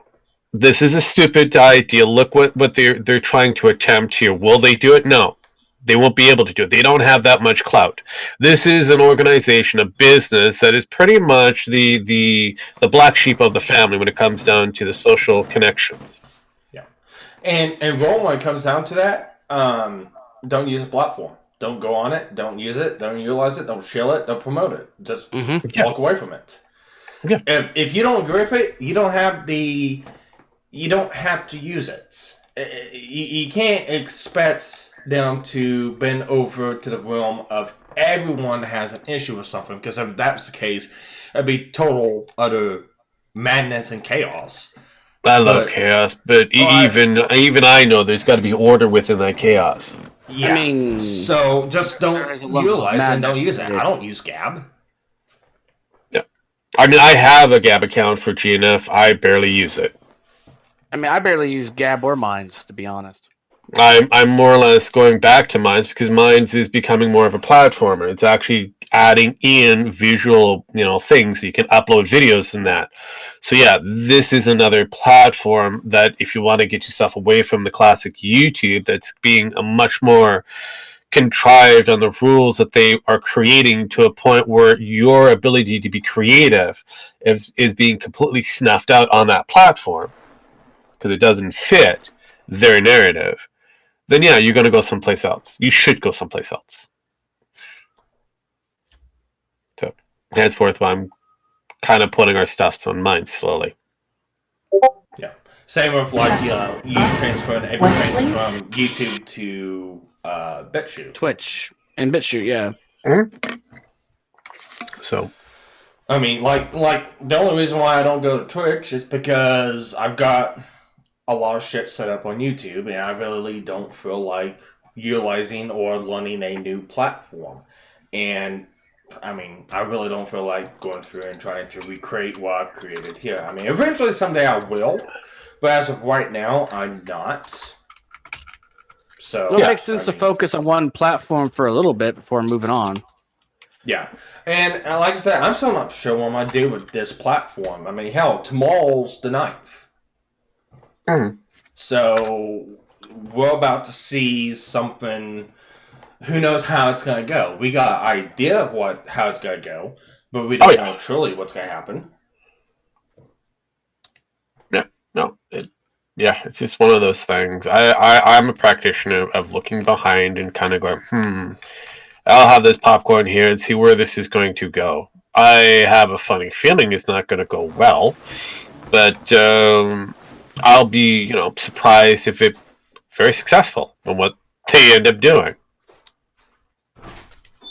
So, Yeah, no, I noticed that you haven't really talked about it anywhere else, William, until this point in time. But hey, Mitzi, how you doing? You did give us a conversational part, which was quite interesting. Thank you. But yeah, ultimately, points of view will differ on each person. Apparently, Penn is back. Yes, I Is am she? back. Apparently Is she so. back? Yeah, I don't know. I am. What happened to my friggin' car? Yeah, I think she's back. Oh, so that's the discussion that's going on. Okay.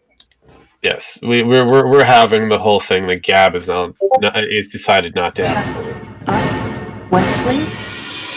Shut up, Wesley. Shut up, Wesley. God damn it. Shut up. Shut up, Wesley. Jesus Christ. And we have a wild Misty in chat. Mitzi, I heard you. Yeah, I know. I said, hi, how you doing? You're doing great. Good to hear. You missed out on the most of the conversation. You might want to hit the rewind button and then get back to here when you get closer to at this time frame. When you show up, you'll be caught up. By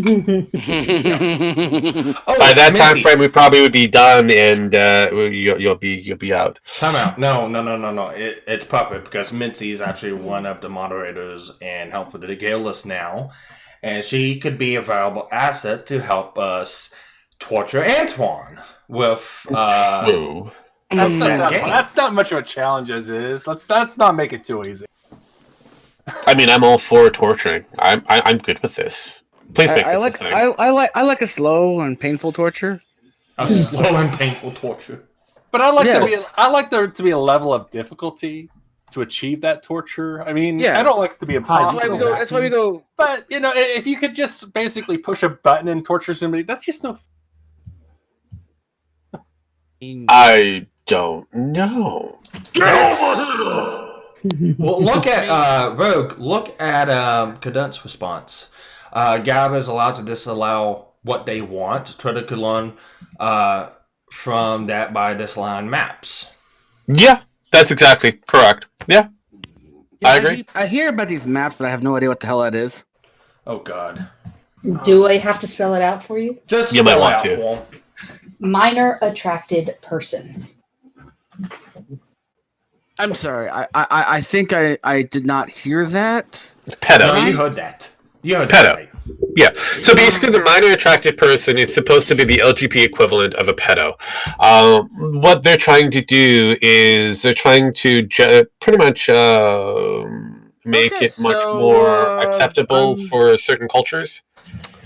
So I think it's time to launch all the nukes at Earth and be happy in my little piece of space and just watch it all just burn.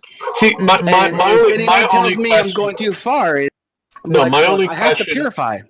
Yeah, but my only question would be, what is the constitution of a minor? Because minor is usually anybody under the age of 18. So, look, I like to know exactly what they constitute a minor. I need the proper definition for minor. I don't care. No, I do because of the factor, like I pointed out. You care. Yeah. I'm just gonna reset the Earth, and we're gonna watch it reset. Yeah, you're gonna end up with the same problem because it's found in basic nature. So I need to know what constitutes the phrase minor, and then we can go from there. Well, right now we're not having a proper discussion. All we're doing from this point on is being creeped out on the factor that we have a map individual or people who are into mapping, and you kind of go, "What does that mean?" And you tell them minor, so on and so forth. And you kind of go, "Wait, minor?" And they get kind of going, "Do you mean like kids?" Well, anybody under the age of 18 is a kid. And then you gotta put into the fact of like emancipations and age of consent and shit like that. I guess I'm going with that, but it's still creepy as fuck. I understand, but like I said, I need to know what is considered minor because at least the Japanese has decided to throw down how far you're supposed to go. Yeah. Where's the number? I need to know the number. If there's no cutoff, then Cadunt has given you a definition of what a miner is: someone who picks axe and digs for precious gems and metals. Jesus, yeah. That is true. You know that banana you guys were talking about? Uh-huh. Apparently, a gentleman walked up and just pulled it off the wall and ate it. Yeah. Congrats! That was an expensive banana. It was a very expensive banana. He just walked up and ate it. It's beautiful. See right there, Kadant, that's a different phrasing altogether, because prepubescent is a completely different group set altogether. They belong under the category of minors, but that's a different group set. They should be called PAPs. Yeah, if anything, they should be very clear on their defining things. This is why I hate, people changing words around, because there was a clear definition of what was what. And now that we're altering the definitions, it makes it difficult for people to go forward on, accepting certain things, or at least kind of concluding what could be considered or misconstrued as wrong or right.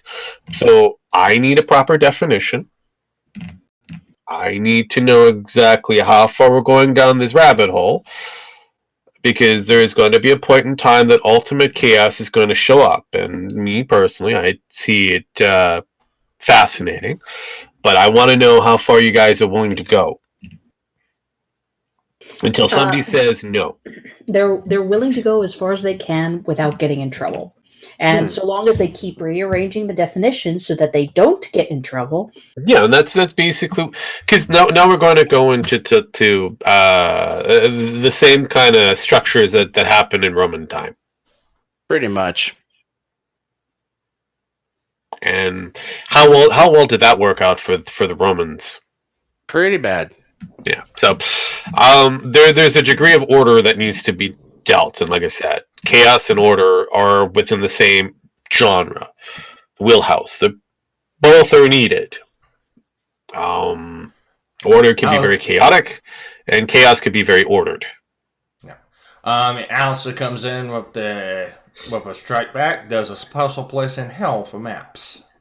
There's a special place in hell for everybody. I know, we set that up.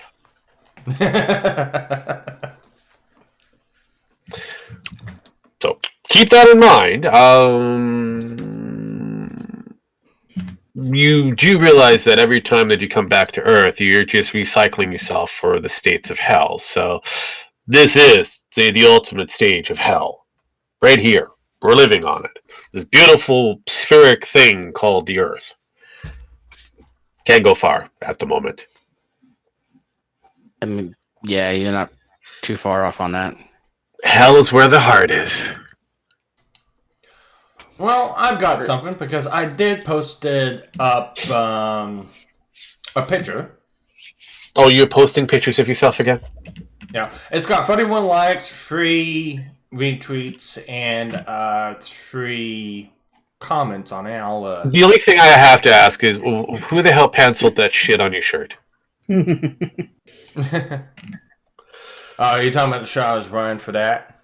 Yeah. Whoever penciled that shit on your shirt should be shot. Well, it's a shirt I've had for a long time. It's a Nautica shirt, but yeah, this is my response to the whole fucking banana thing. Is like a banana that taped to a wall was sold for $120,000 at Art Basel in Miami, and I just simply taped a beer bottle on the wall and wrote, "Where's my money?" Pretty much.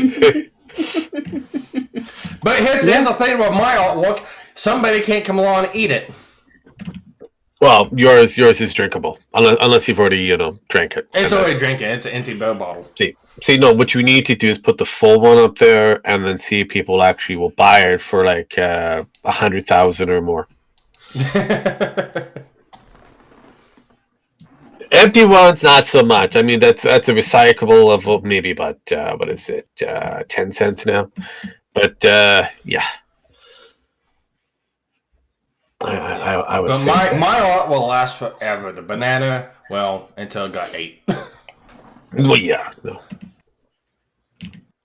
I just managed to put up the very first Cap Candy with a bit of an edit. I still haven't been able to refocus certain things, but I will figure that out later. But I won't look into my studio and see if YouTube will allow me to put it up. Oh, yeah? It's usually how I do everything. I put everything in private, and then I see exactly, oh, no, you can't put that up. Oh, okay, that's good to know. Oh, okay, you can put that up, but you're not going to get monetization. I don't want monetization. I just want the eyeball counts. I like an eyeball, please. I have almost 500, subscribers on my my Rogues channel. Yeah, enjoying themselves, watching beautiful, You should what? Nothing. I'm listening. No. I'm always listening. No. Just nothing. It disappoints me. That's all I can say. I do this a lot. What did you expect? I know. The scatterbrain is in effect. So. Oh no! Oh no! What? Oh no! What's oh no? Carl Spinney, the legendary puppeteer behind the beloved Sesame Street character Big Bird and Oscar the Grouch, he died today, December 8th, 2019.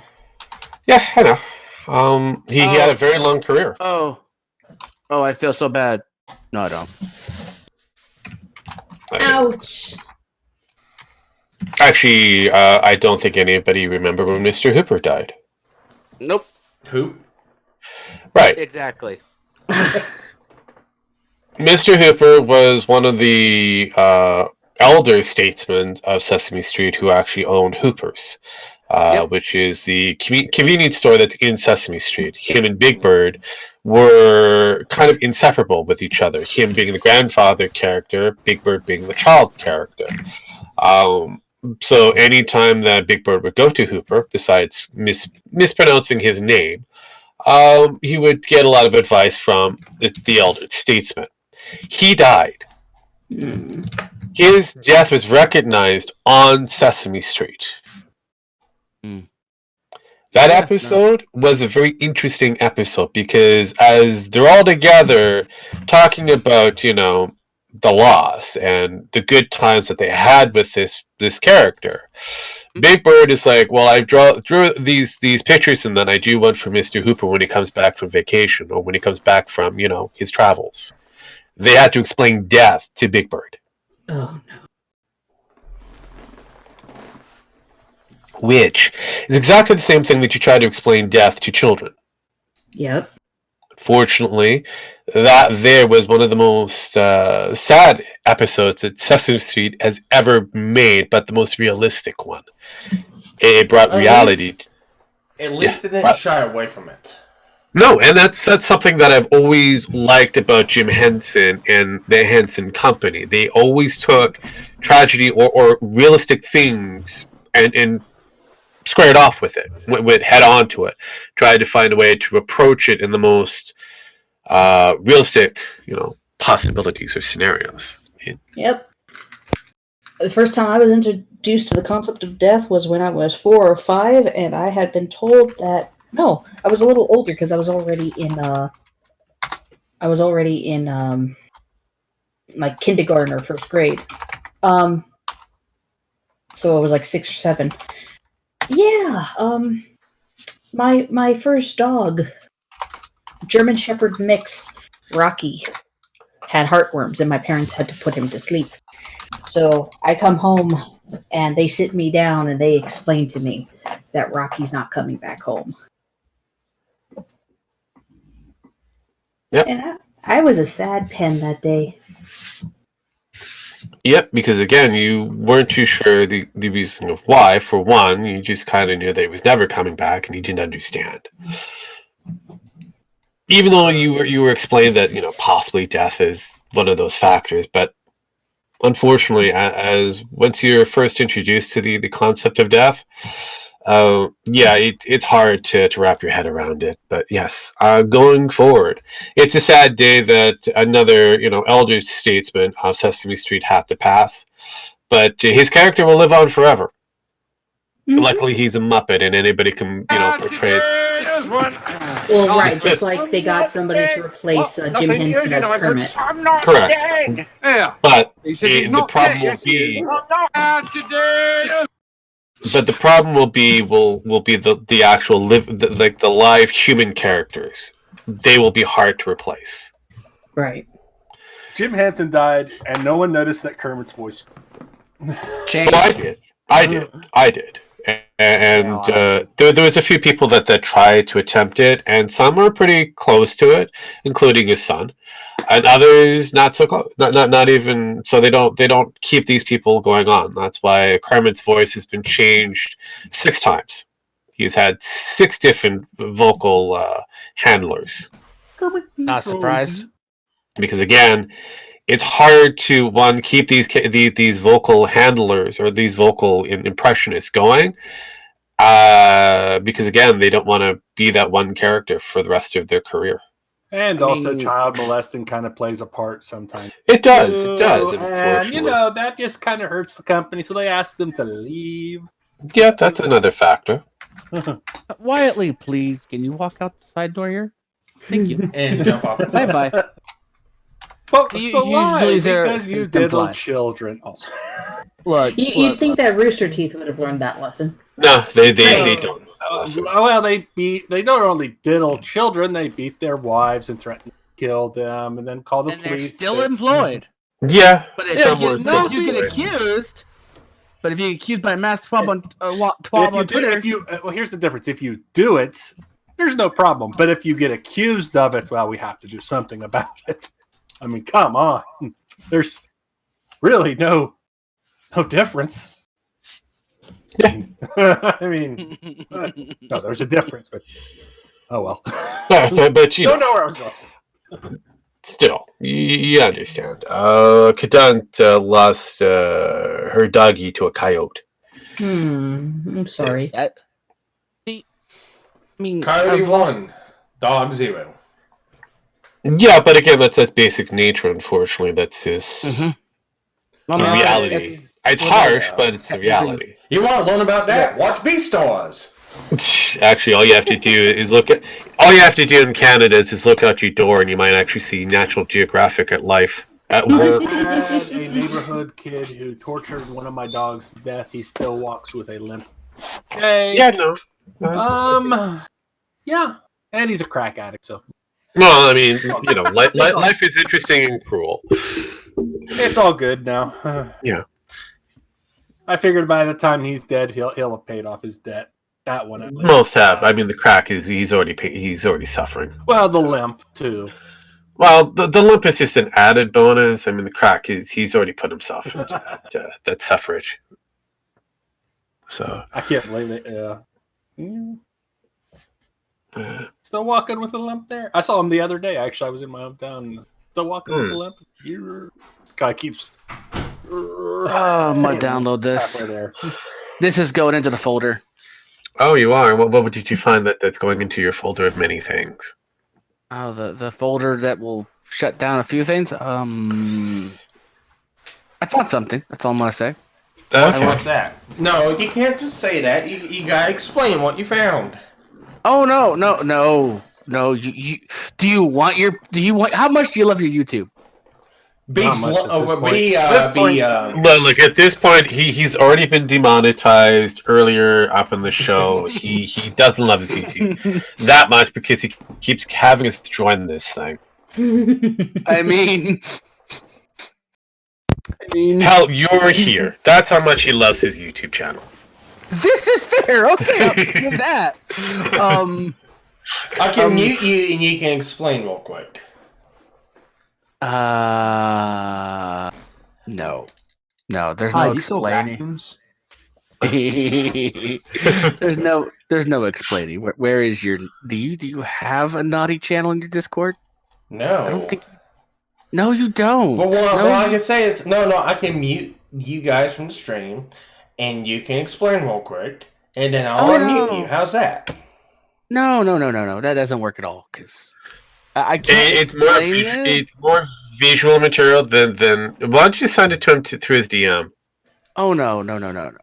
We are there, and there is the folder. I'm gonna tag all of Discord to see it. As long as it's not on my channel, I don't care. Oh, yes, Daddy! Oh, God! Oh,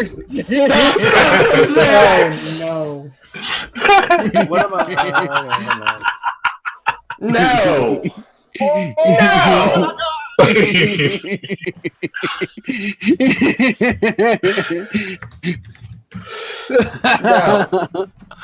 Beautiful things have been happening, apparently. What have I missed? We're going to get somebody in trouble, and it's going to be glorious. Apparently Antoine is up because he just liked the tweet for the show. So he might be watching right now. Who knows? I would only hope that he is watching. Where did you put it? Oh God, this is going to be eternity later. I care enough.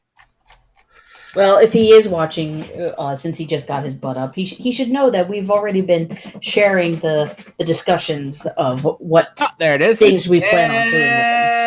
And the button is pushed, and everyone can just hate me. Where is this hate? We will send that. Oh, thank you. I was wondering where this thing was. Where is it? In the cringe zone. You should hear a ping. No, I probably won't because I got everything muted. Oh God! Yeah. Oh God! Fuck no! God. No! Is this like Sparky's? No, it's in ours. Oh God! It's in the chain of Total Drama Island. I've seen worse. I don't see the cringe. I don't really see any. It's under Chan Cat, so you have to be over the age of 18. Oh God! Hang on, I got the bleach. Hang on,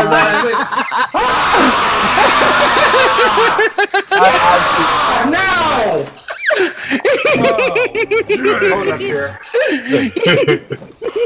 Yeah! Fuck you! You think that's bad, Michelle? All I can say for you, Draco, is simply this. Oh my. Look, all I can say is this. The only two people in this chat are the only ones freaking out about it I can figure out. And I'm like, I can keep going deeper down the rabbit hole. No. I really go for it. Don't encourage him. Pen, you do realize that we have a bunch of... Look underneath. Within our Discord, we have a bunch underneath. Do you want to see something really cringy? We have a few different questionable individuals when it comes down to their sexual orientations or present... Go to cringe zone now. You want to see something cringy. Go watch that. I mean... Look, I came with a warning label a long time ago. Jesus Christ. That is... Ouch. Yeah, that's even more cringy, isn't it, there? Yeah. His picture? No. What I got up there? Whoa, dude, that's... No! Oh. No! That is one aerodynamic individual. You know, that is a really good amount of his look when he finally sees it is just I know that is one. I will have to give him this one. He's got one pretty good capability of stretching his skin. It's very elastic.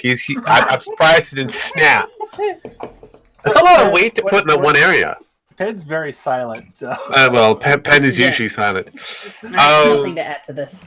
So yes, for those who haven't got over to our Discord side, I'm going to have to give people special granted links. Please, join our Discord for the most insane things. And if you hit the age of, what is considered a minor, that's over the age of 18, you'll be granted to the W2F section. And in that, we have Rule 34 and a few other things.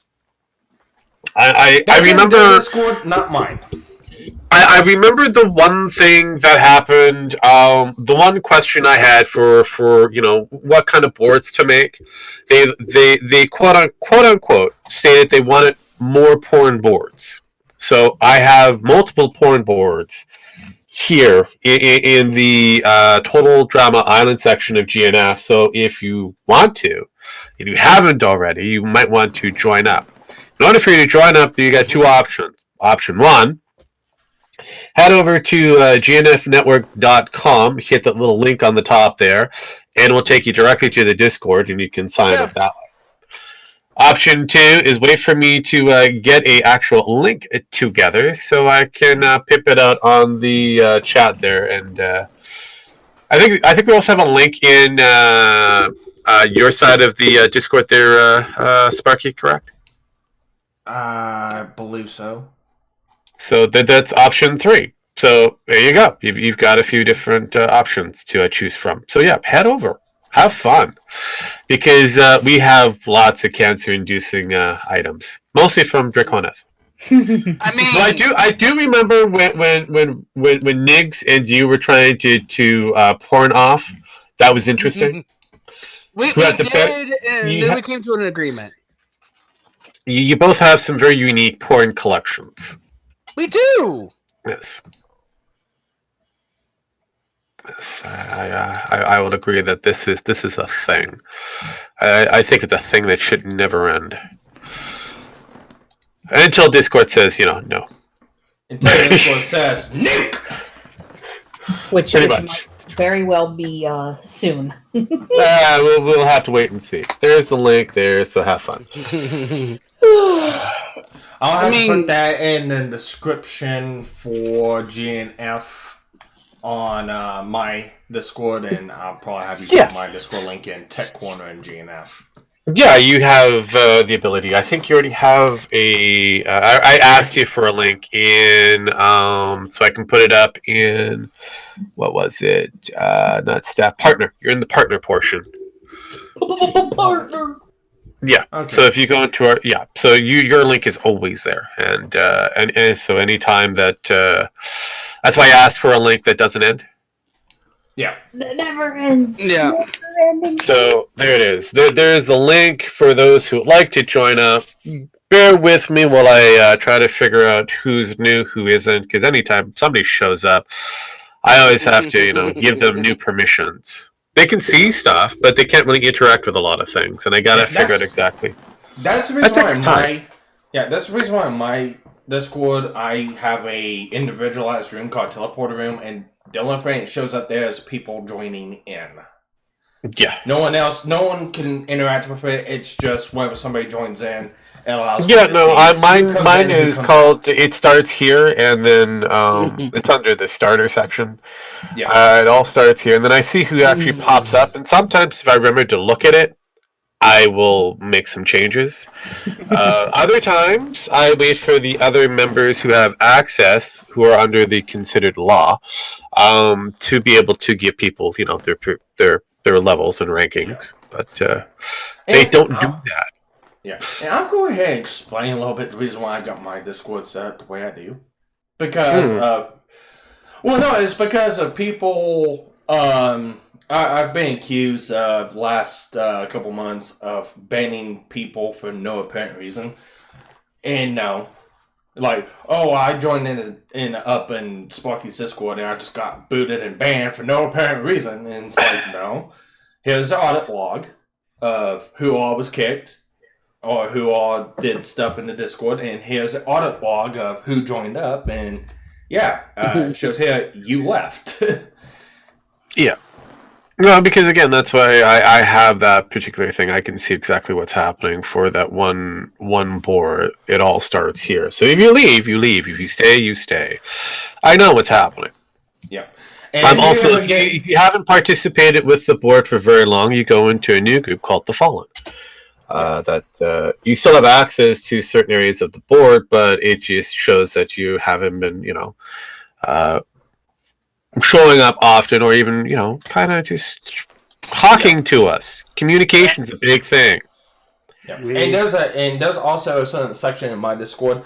It can only be viewed by the Maverick Hunters and the Robot Masters, but if you get banned for any reason, it goes in there why you got banned and who you are.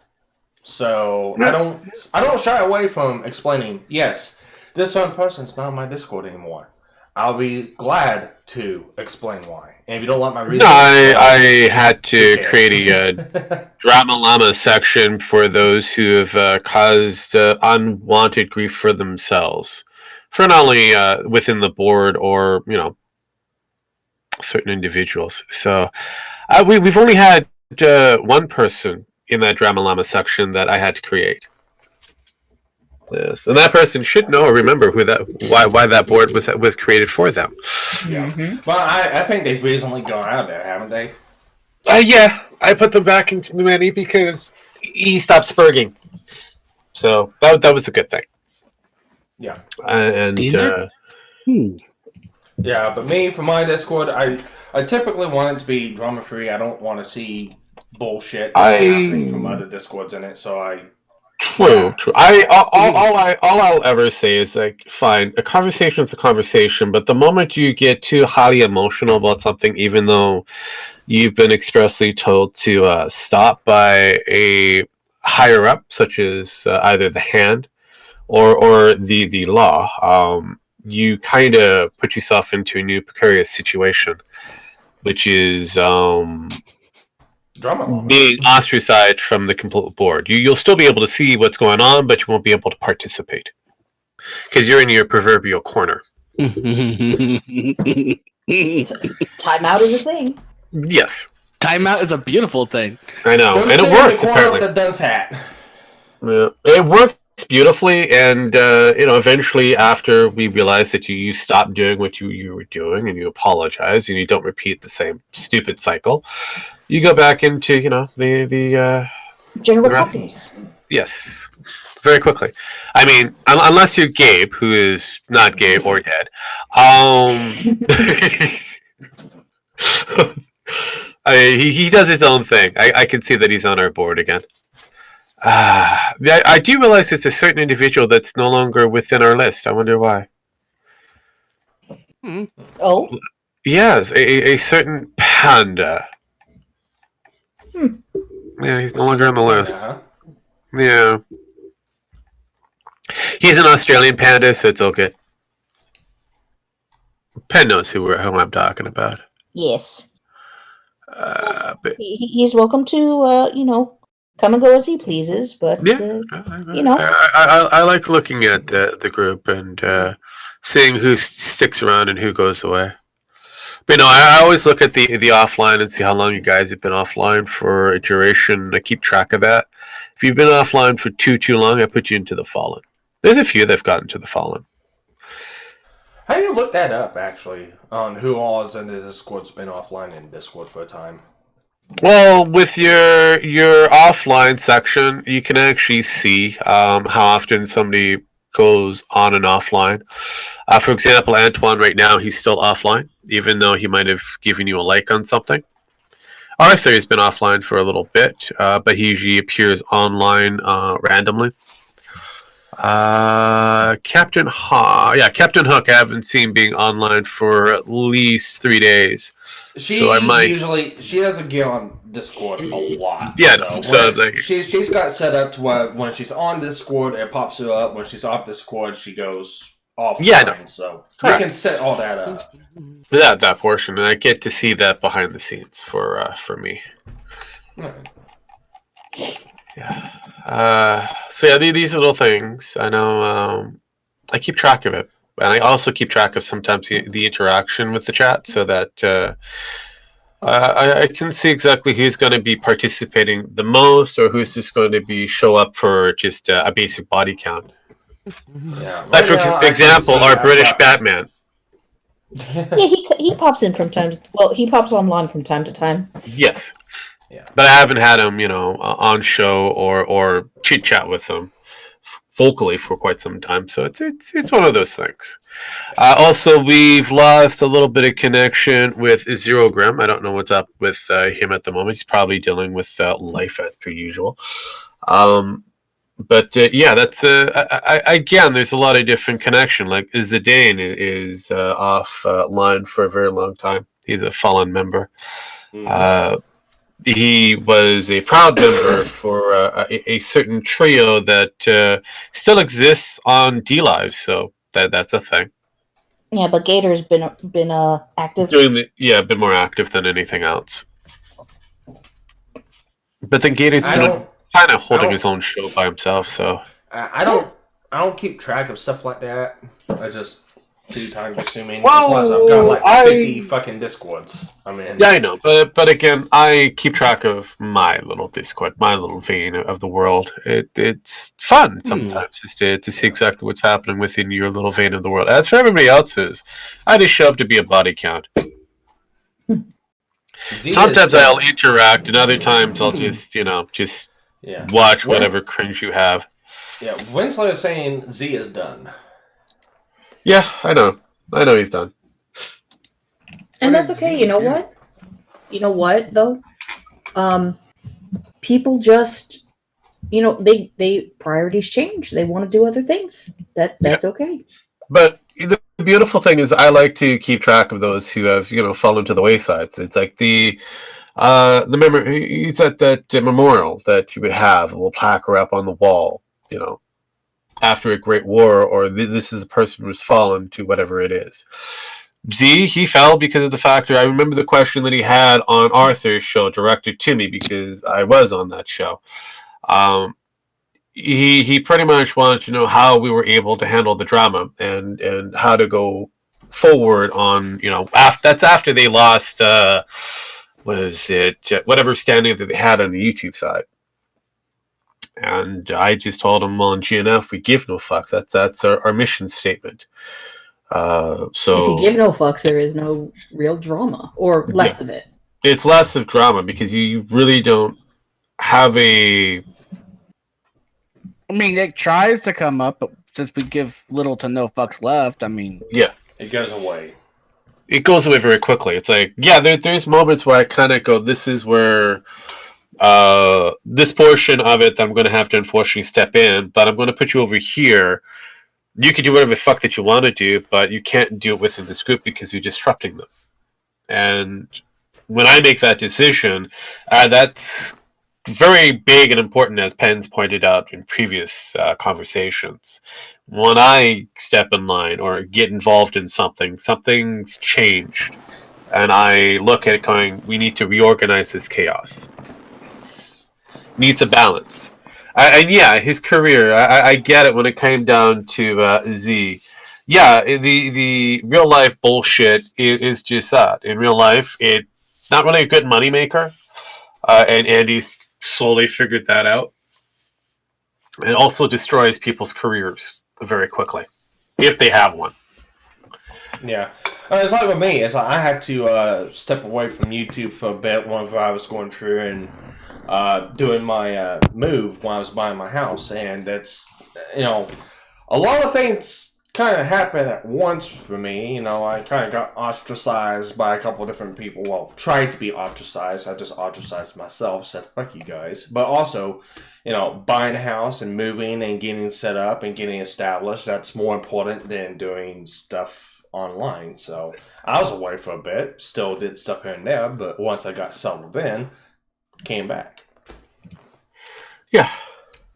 I mean, there's certain people that are okay with showing off their face with their video cam. Others not so much because they like to have their identity, hidden, like Batman.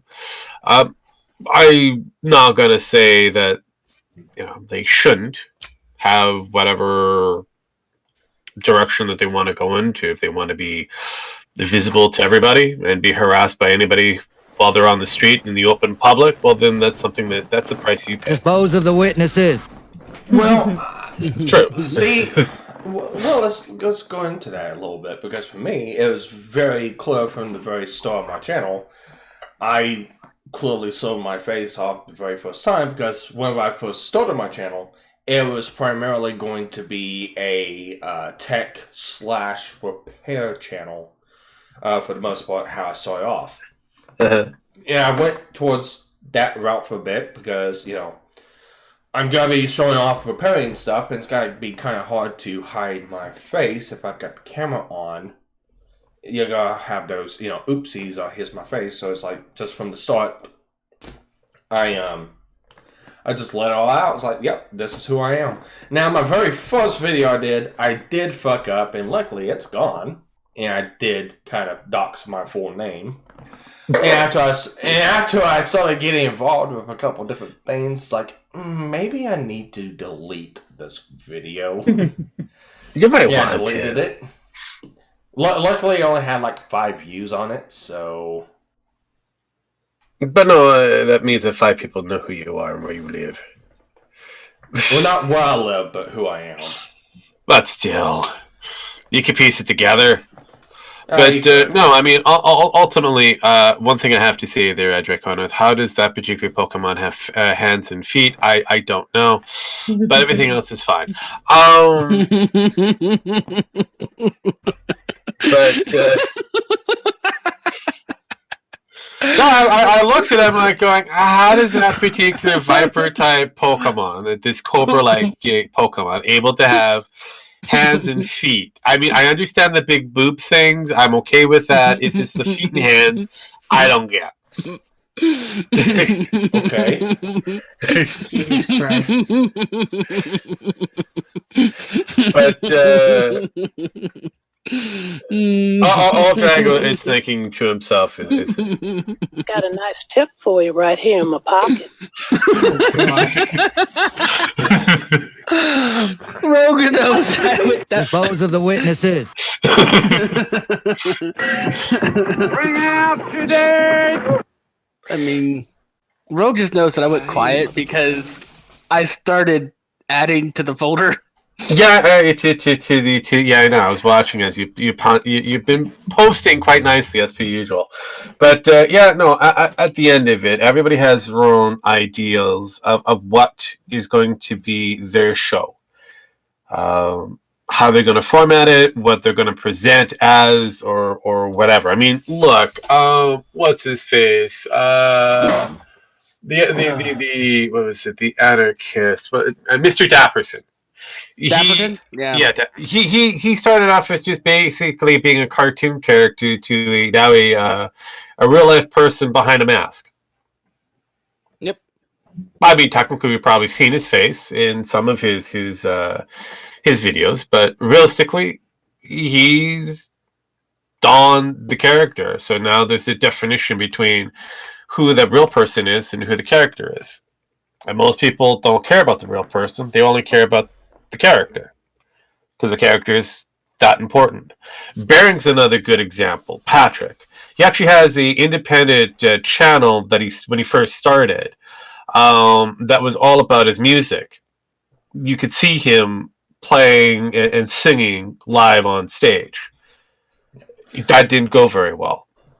Well, then when it became more of a kind of Bering, the counter to him, he became in that 100,000 club almost overnight, because again he became more political, and luckily for him, he was still in that wave of the anti-feminist group. So he washed all the way up to the top very quickly. And so he then took his Patrick channel and kind of hyped that using his connections for his Bering channel. It works. It's beautiful. Makes sense. Yeah. Well, it's like for me, I've dealt with some people on Twitter and YouTube that, what's the fucking motto? I'm gonna call out fake fucking ass people online because they're just being fake as fuck. If you're wanting to call out fake ass fucking people, don't go online with a fucking avatar and a screen name. If you're quote unquote gonna call out fake ass people, put it all out there, because that just makes you even more fake than the people you're trying to call out. were the chosen one! If you know who I'm talking about. But no, I mean, I have my issues with certain individuals. It's like, oh, you're gonna play this character, but you're gonna turn around and put out, I don't know, a challenge, and then you kind of go, nope, after the challenge has been accepted. I think I have issues with those. Mm-hmm. Or a certain other particular group that I'm not sure that you've let go yet. The money badgers. They're going to do whatever they're going to do. Good luck letting them go. Pin's caught on that. But they're going to do whatever they're going to do. I'm just going to call out on them anytime that's very questionable, like everybody else should. Oh, always questionable when it's questionable. Now, I don't know about the honey badgers. I've never really I've heard you guys talk about them every now and then, but that's about it. Okay, so you know how the feminist narrative is that women are, weaker, oppressed, and so on and so forth. You just take that same narrative and you change the script from female to male, and you get the Honey Badgers Brigade. Now, the Honey Badgers were a response, like the female version response for A Voice for Man. They wanted A Voice for Man wanted to find a group of females, a group of women, to aid them with against the feminist narrative, or at least the ones, the men who are very feminist. So they decided to do a counter to that, making their own female division of it. Through that's how they got the Honey Badgers Brigade. Now, one major founder of that, Dean Esme, we talked to. He is the guy behind, the creation of the Honey Badgers. Now, I know Alison Tiemann wants to ignore that factor, but she was brought in as one of the members. Now, the current member list that they have as the Honey Badger Brigades isn't the original structure. It isn't the original players.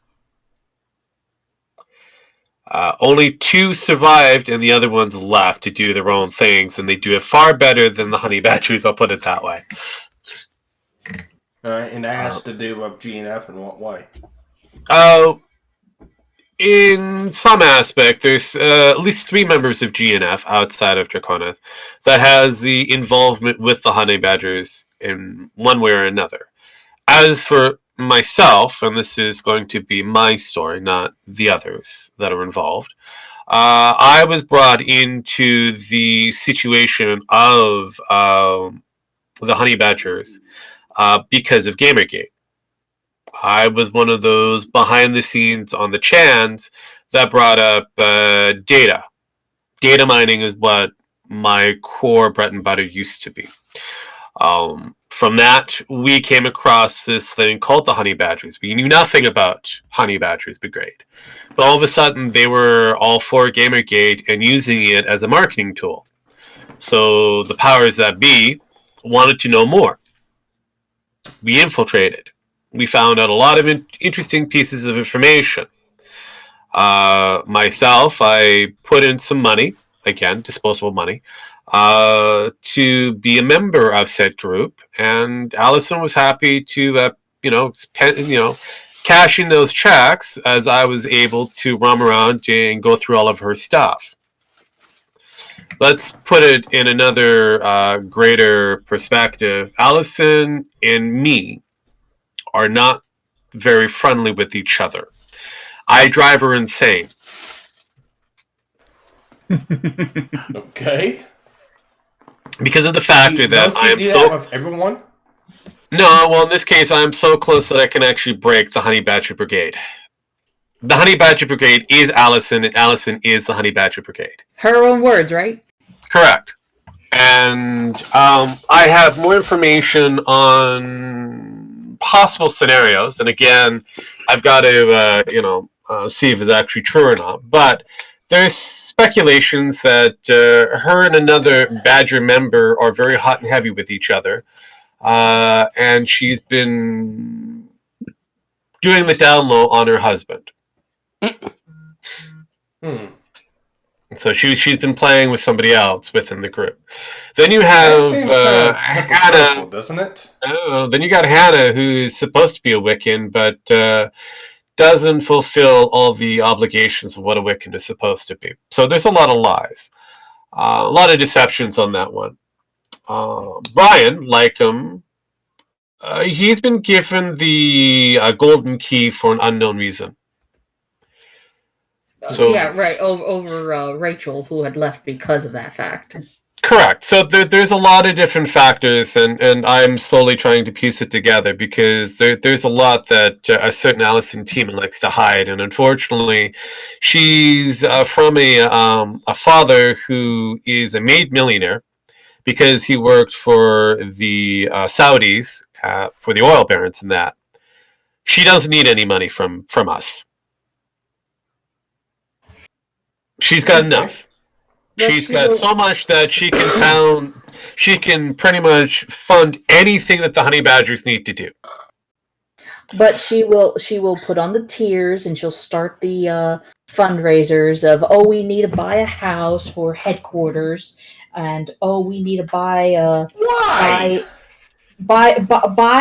or fund these things for us to go to these conventions and trips and.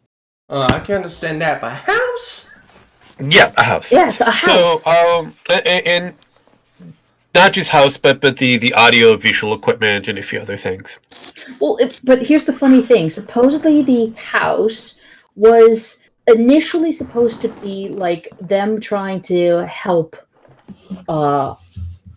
men. That they were going to use it to help men. And she, on one of her previous how many? streams, 2 or 3 men?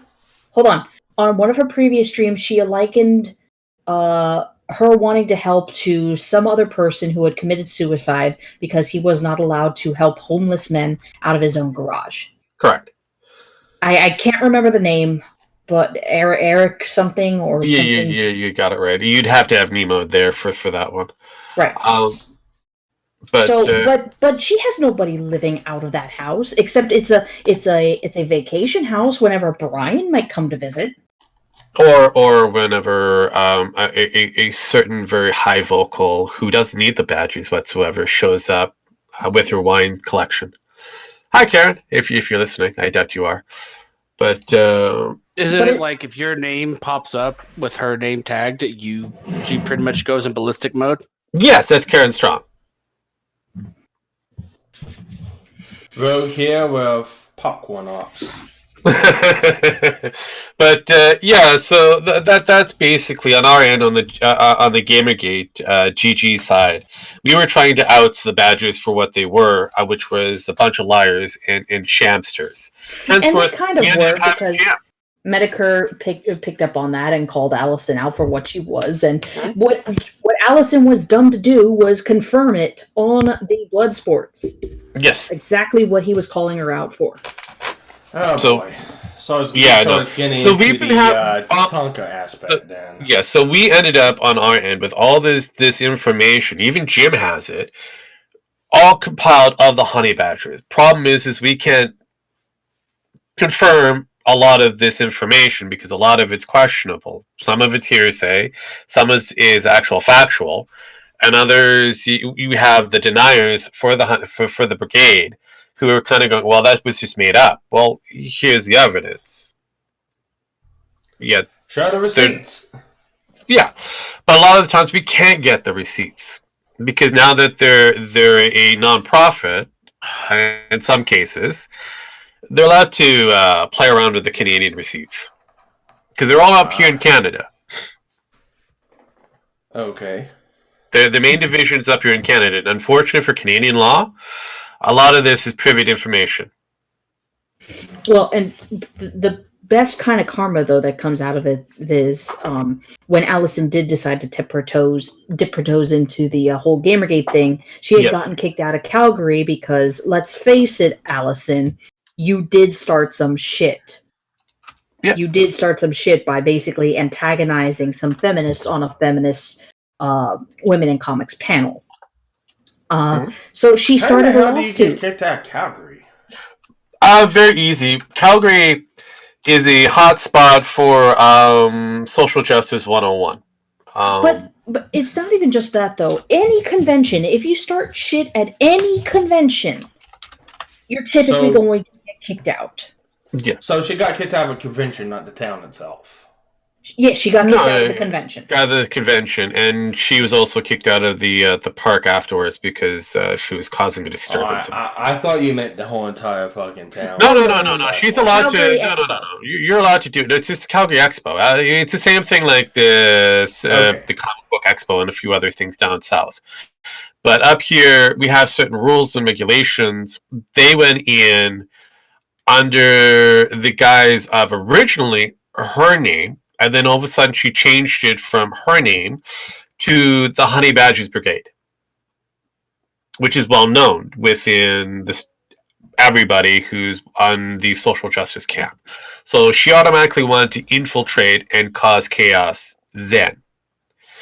Day one, she shows up magically at the women's panel for comic books on day one and asked a question and kept asking the same questions. Well, no. She fielded a question that was given to the panelists in the middle of the thing. So, in a sense, yes, she fielded the question because she asked permission to, but it was still an interruption of what the topic was supposed to be about. Yes, and she never conceded.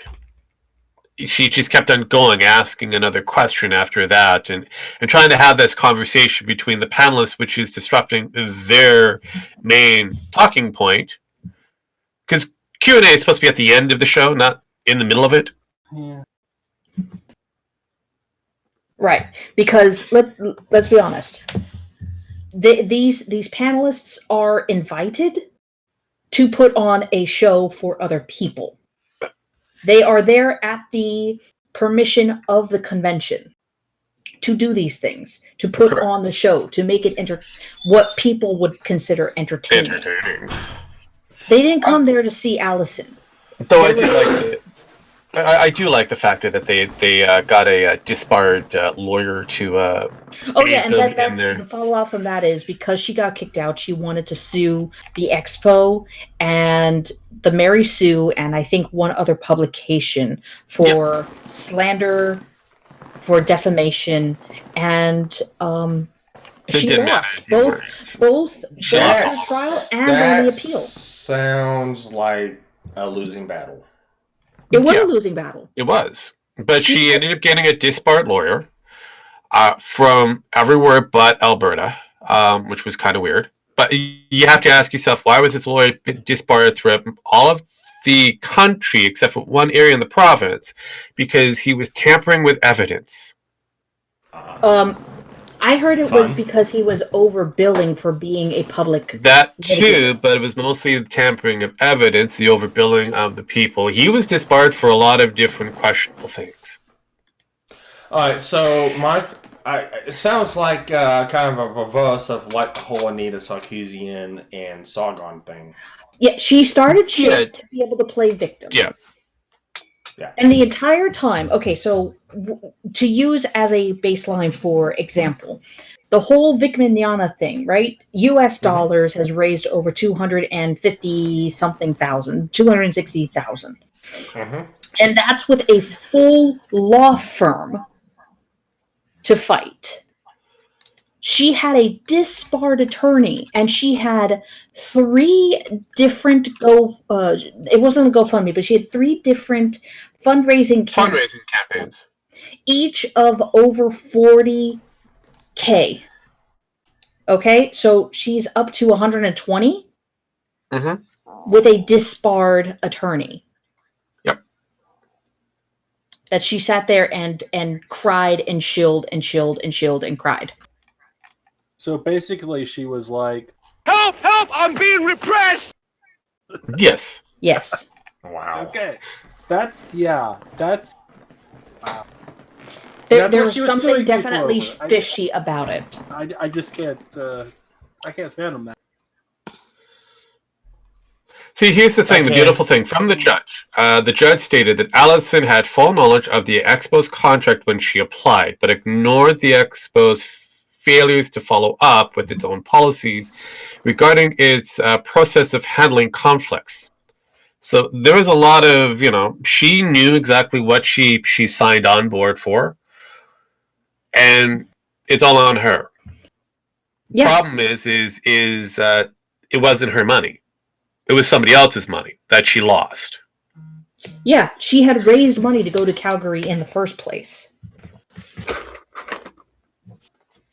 All right, let me explain something. For somebody who has gone to conventions, both as an exhibitor and as a panelist, when you sign the paperwork saying when you're applying, you're basically agreeing to the convention's terms of agreement. That you won't start shit, that you won't display certain types of material. Especially, that's more or less for the, rated R material in front of minors, because minors do walk the halls a lot. There's a lot of things that you have to read and agree to. If she didn't read it, that's one problem. But the very fact that she did agree to it means that she was bounded to follow those terms. Whether she read them or not. Yeah. Exactly. And that's where it comes back down to. She's a lying manipulator for the most part. She plays the victim very easily, very quickly, and I can see why they had challenging of handling her in A Voice for Men.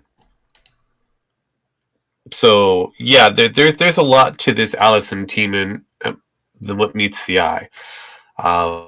So going beyond that, the interactions with GNF and her, or at least her little inner group, have been very informative for me in my side group that provides information for other people.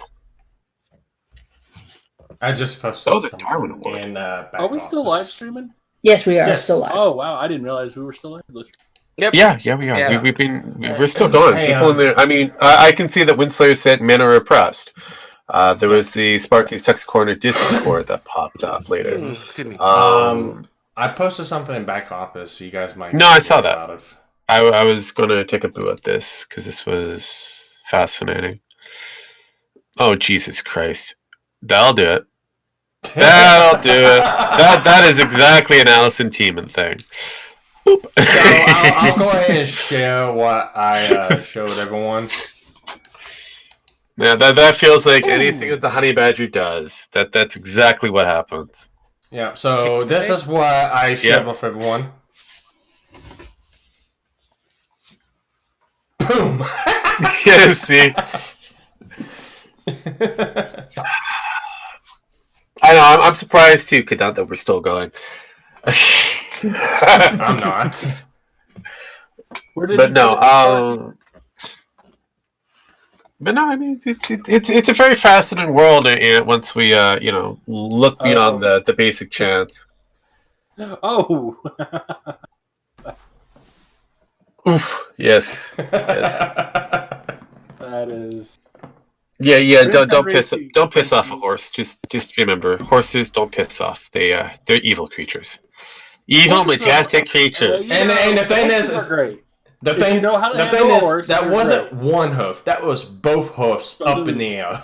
He was close enough to where it might not. He didn't get the full force, but he got a good bit.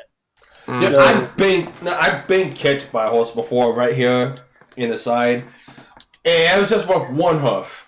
I cannot imagine with both hoofs to your fucking throat. And honestly, the closer the better, though, because it's instead of kicking, it ends up being pushing.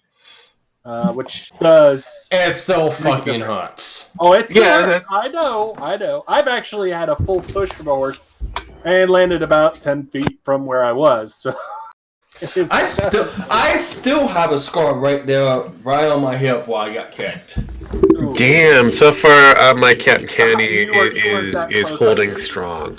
You weren't that close. You weren't that close. You were actually pretty far away, far enough for him to cause the damage. Yeah, it's fine, regardless of the fact he got kicked or pushed by a horse. Still, that's not fun. I learned at a very young age. You want to be as close to that when that horse decides to kick you. You want to be as close as possible. The further you are, the more energy that is put into that kick. By the time it reaches you. You sound like you speak from experience. I said I speak from Well, he's been that far close. He's been up and friendly with the horse on a few occasions, apparently. No, I was cleaning the horse's hooves, and he didn't like me picking as hard as I was because I found a sore spot. And did he? Luckily, I was right next to the horse, like the trainer had told me to be.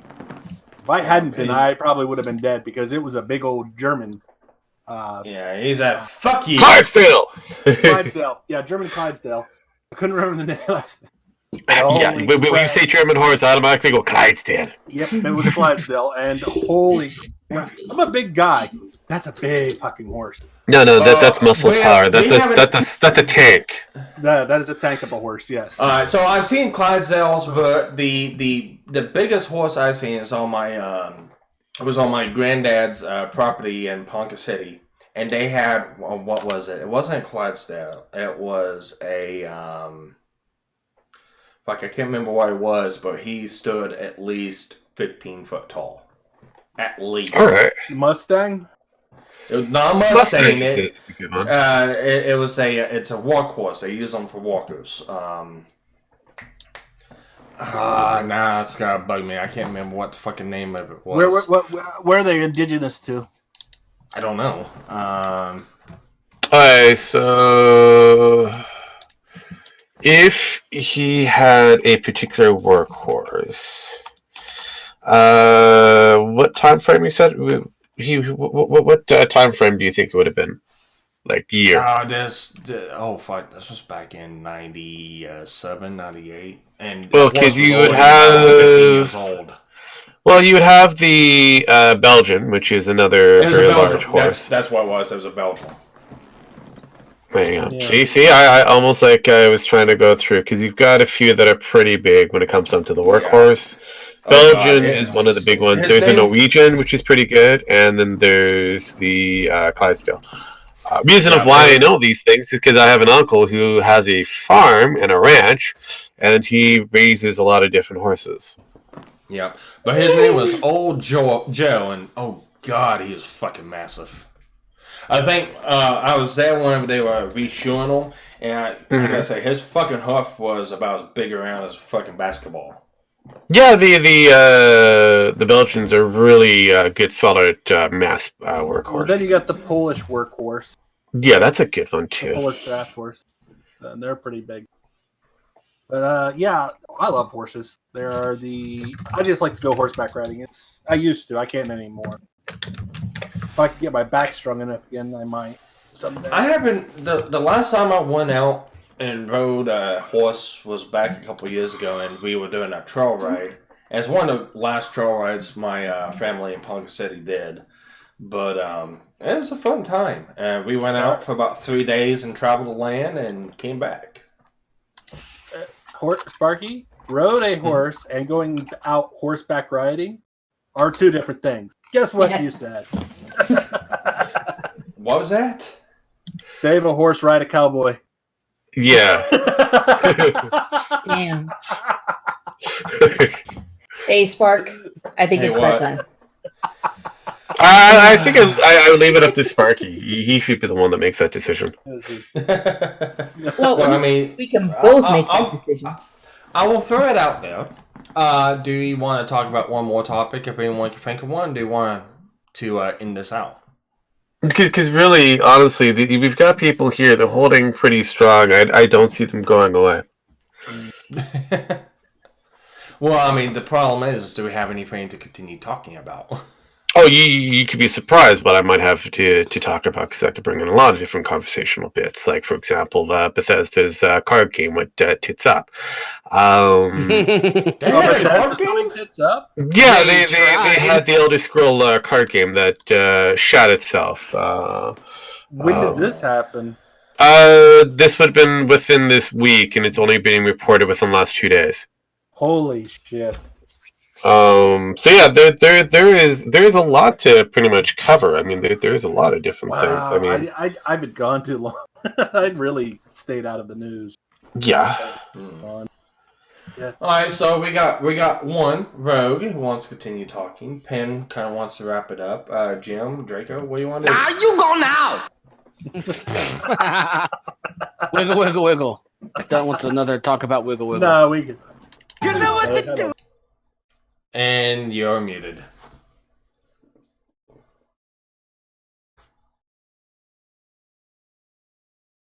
Well, if I'm the only one, I don't feel bad then if I dip a little early. You gents can have fun. I do need to take care of a few things before I come back and start doing some homework and stuff. Yeah. Again, that's all on you. I know it's all on me. I'm just letting you know. This Friday on TNT, the world premiere of Morgan Freeman in The Narrator. Ever since I was a little boy, people have enjoyed the sound of my voice. Oh, God. And I figured you either get busy talking or you get busy dying. The work is really quite easy. Why, even right now, I'm just sitting in a chair, sipping some tea and reading from a script. The wall is covered with something that resembles egg crates, Yes, except Winslayer. they're soft Yes. and spongy. Like a Twinkie. Like a Twinkie.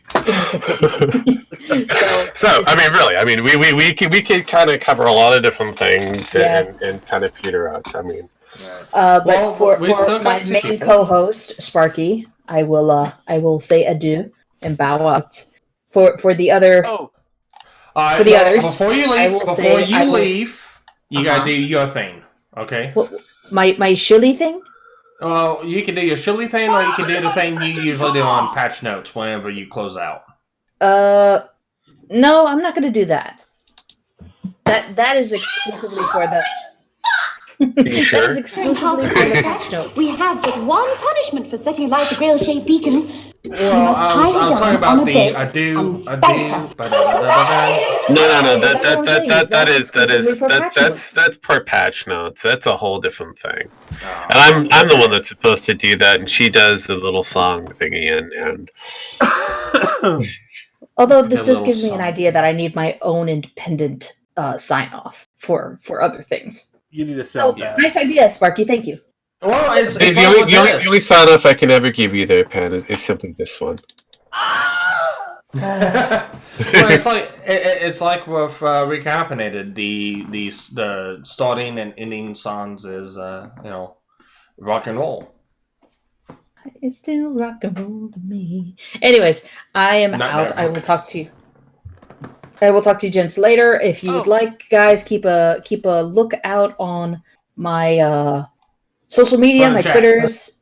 Put in chat. Put in the chat. Put in chat. Put in chat. Fine, shut up. I got her outro right here.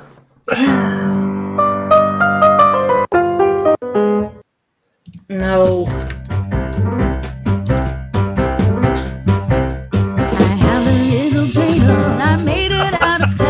Oh, fuck. Sparky.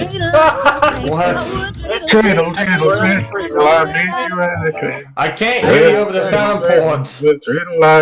Here, I'm putting it in chat. If you guys follow this Twitch channel, you'll be able to see a little bit later. I'm sorry, I'm trying to hit balls. I keep in play. You'll be able to catch me later doing some coding stuff, some homework, and just general chit chat.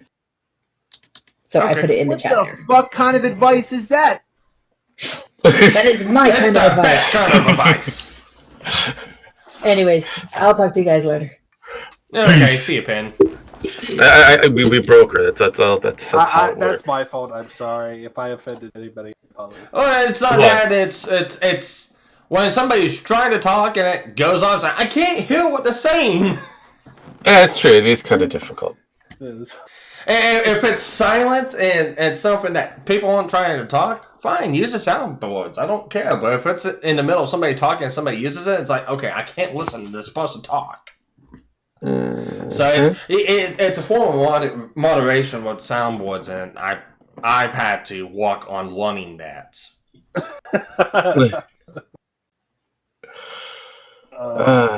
But yeah, no, there's been a lot of unusual news that's been kicking around, so it's just realistically, it depends on what you want to cover. All depends on what you want to cover. Do you want to go into politics? Do you want to go into Star Wars? Do you want to go into the insanity that is gaming? I mean, we can do Star Wars and gaming. How's that? Oh God, Star Wars. That is so depressing right now. I'm almost ready to put my bullet. Well, now Disney is blaming the fans for the failure of Star Wars. Again? Oh, really? What a surprise! They're doing that again. Yes. So it's because of the fact that no one's really hyped with this new one, and the only thing that came close, which was the George Lucas version of Edit for Episode 9, that got an 88. Give or take an 88 on the non-existing, I'm gonna be honest. This movie has stolen from so many other crap, movies that were based on Star Wars movies back in the 80s. Yeah. Okay, let's take the horses for example. The space horses. Guess where they got that from? Crawl. They got that from fucking Crawl. I know. Remember in this goddamn life support machine that's like an arm. It was from another crap movie with Molly Ringwald in it when she was like 16. And I can't remember the name of it, but it was basically another Star Wars film that wasn't a Star Wars film. I think it was Space Race. I can't remember. Space Raiders. That's it. Space Raiders. Oh, by the way, I have that on the list of movies to watch. Oh, I would like to watch that. And then there is another movie that they have stolen from, and I can't fucking believe they've stolen from this movie. Ice fucking Pirates. Actually, that's a movie I have on the list to watch as well. That's going to happen next year. I have that actual movie on DVD. That's a beautiful movie. That's how we got Space Race. But that pisses me off because that would have been a great movie, except for it started with a $10 million budget. Ended with a $4 million budget, which ended up being a $2 million budget because the director and producer stole $2 million of it. Mm-hmm. So for a $2 million project, it was pretty good. Yeah, it's pretty decent. I know this much. If Cadut's still watching, I'm still waiting for it to get free so we can, start watching our seasonal anime we usually watch. Do you have seasonal animes that you watch? Really? Well, even Miho does. Huh? There you go. I mean, I thought you wanted to get married. I mean, seriously, you got to be careful where you put that popcorn there, Sparky. Speaking of popcorn, Amish Country has many flavors of popcorn that I have brought home. Nice. Nice. Oh, also, Henry Cavill has come out in defense of the fans when it came down to The Witcher. So, there's been again, The Witcher's divided fans as per usual, because there's the ones who are the purists versus the ones who are the liking the direction of making a female focus, unless on the main character, which is The Witcher himself, focused. It's like, so realistically, he understands there's a problem, and unfortunately, he has no control over how the show is going to go through. But he worded it right. He worded it to say it's not hate or whatever. He called it. What did he call it? He called it passion. Yeah, and that's the right fucking word to use. All right, so I'm gonna answer Cadet real quick. I'm gonna answer with one word, and it's howdy. There you go. So know what I mean. All right. So yeah, no, and that's basically what it comes down to. You have passionate fans, and this is something that exists in any fandom that you're going to create or be involved with. There's going to be an individuals that are going to be very passionate with continuity or canon of the stories, and when you're going to give them like a live action or a new format presentation that they've never had before, and you're going to fuck around with the continuity of that story just because you feel it should focus on something else, you're now going to get those passionate individuals going, well, you had a perfectly good narrative, a perfectly good story that actually showcased these characters better than what you're doing. Yep. And then you turn around as a creator for this new direction, kind of going, well, you just don't like it because whatever is that you want to put in. And then you divide the fandom. Instead of just kind of looking at it from their perspective and kind of go, I get it that you're upset with this direction. You're very passionate. We agree. We'll probably have to do a retake on a different direction in the future. Simple. You just kind of give them a little bit of acceptance that we'd rather see something else. For example, for the three for Star Wars, I would have rather have saw the Grand Admiral Thrawn storyline or somewhere in the Old Republic time frame, away from the Lucas Skywalker 6-pack that we have here. It's done. The story is done. Adding more shit to it to make it a 9-pack makes no sense. You have not created a character that people like. The starter for the additional 3, you had potential and you fucked it up by focusing on just one. One character that nobody knew or gave a fuck about in the beginning. Yeah, and everybody was kind of hoping she would fall down a Sarlacc pit from the beginning. Well, again, it was like she had the power of everything. So it's like, you haven't explained anything. Whereas, when you go into The Mandalorian, the characters are slowly being defined, or at least being brought into. Yes, I find that episode 4 is decent. It's average. Episode 5, I think it's one of their weaker ones. But overall, it's got a really good build of the characters. The Baby Yoda, or the child, is considerably the fan favorite out of all. I'm kind of not, kind of out of all. I like Baby Yoda, but at the same time, I don't like Baby Yoda because they're using him as a plot. Hey, Rey can use the Force, and she's only like 16. Here's this little Muppet baby that can use the Force right away. Yeah, but you also have to remember that the Baby Yoda, when it did use the Force, it sleeps for 3 days. Yeah, that's true.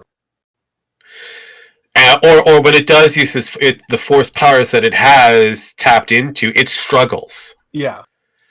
Do you see Rey do that? I mean, you might have seen it. You might have seen it in The Force Awakens, where she struggled for the first attempt, and all of a sudden she was a master at it after the second attempt. Oh yeah, I mean, it takes they were talking it goes into lore. It takes years, decades, to learn Force manipulation on that level. Correct. At the same time, the baby's 50 years old. Yeah, that's true too. That's another thing. That's I'm actually kind of happy that they mentioned that at the beginning of the movie, at the first episode. Yeah, so we know that this creature. Also, we do not know anything about the Yoda species, and again, we have to call it the Yoda species because George has never accepted what writers that gave as a species name. It is he who must not be named. Correct. Basically. Simply as that. He's just a character that shows up, does what he needs to do. He's the stranger of the night.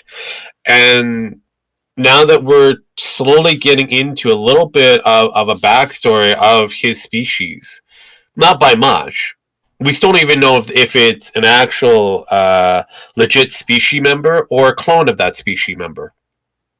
True. So, and that's the other thing. So there's a lot of good, aspects of it. And yeah, Baby Yoda is a really good marketing tool. Congratulations, they figured out how to market properly.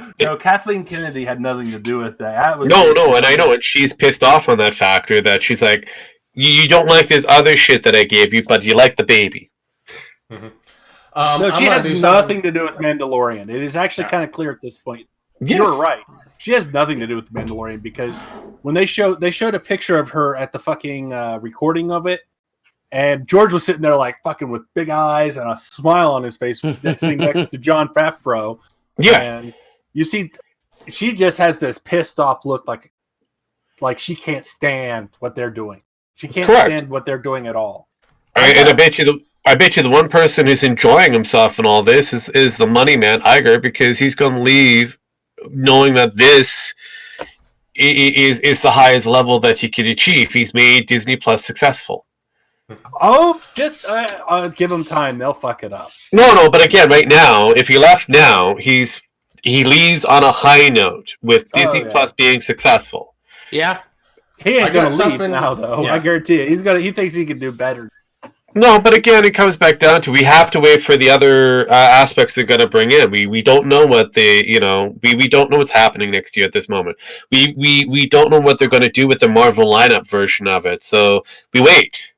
Yeah. Have you seen the pictures for the Guardians of the Eternity? Yeah. They done fucked it up. They done time fucked out it up. quick. I got something to do for Manscrotch since you said it. Sir, I know this may finish me as an acting ensign, but shut up, Wesley. Yes.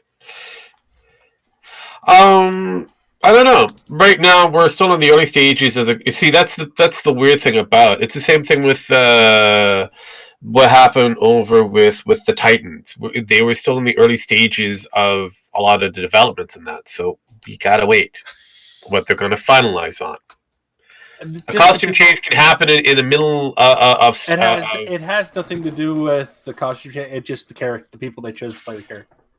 Again, they can cancel a contract very quickly on whoever. They've never done that when they've announced who they got. They've done it before. In a while. So they can do it again.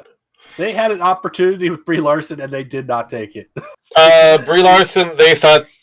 Well, look, with Brie Larson, they thought they were getting an up-and-coming actress in this case, and the person who selected her was Kathleen Kennedy. The moment that contract is signed, they've got to fulfill on that contract. Yeah. Okay. Now it was stipulated, or at least rumored, that she was supposed to have a 9-year contract. 9 movies. Damn. Well, technically we've gotten 3 then. We may not see her ever again. Maybe they did say how long the part had to be. She could always be in the end. Correct. We may never see her again because of the factor that they're rethinking the whole, Captain Marvel thing. The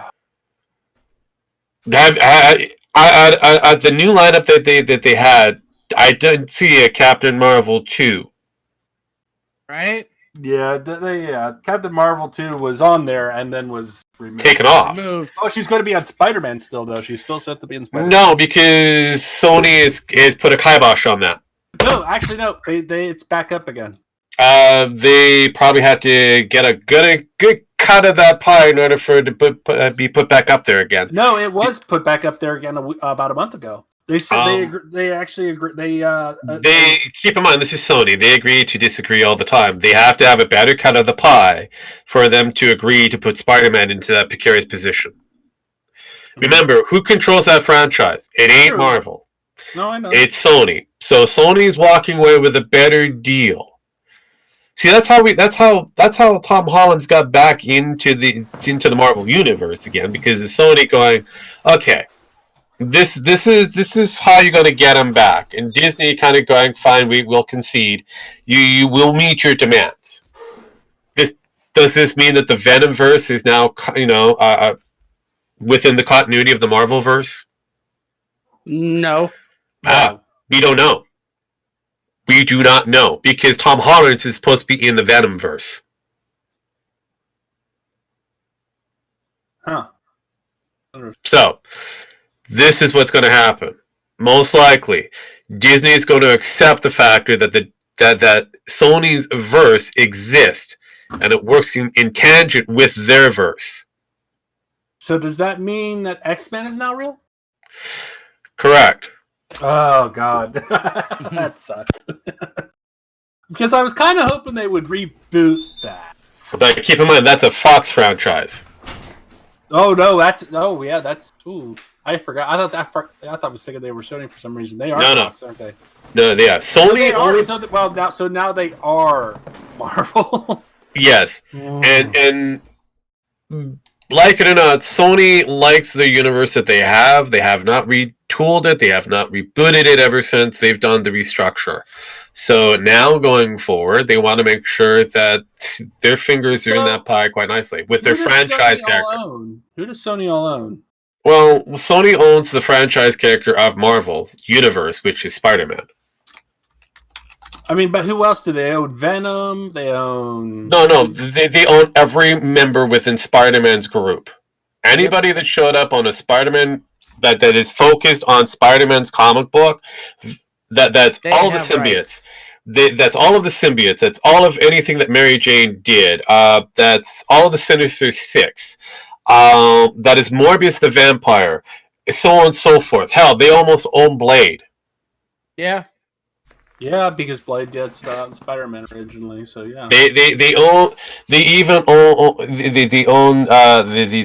Hunter and so on and so forth that was supposed to show up in the Marvel Universe version of it. Who is supposed to be a Wakandan.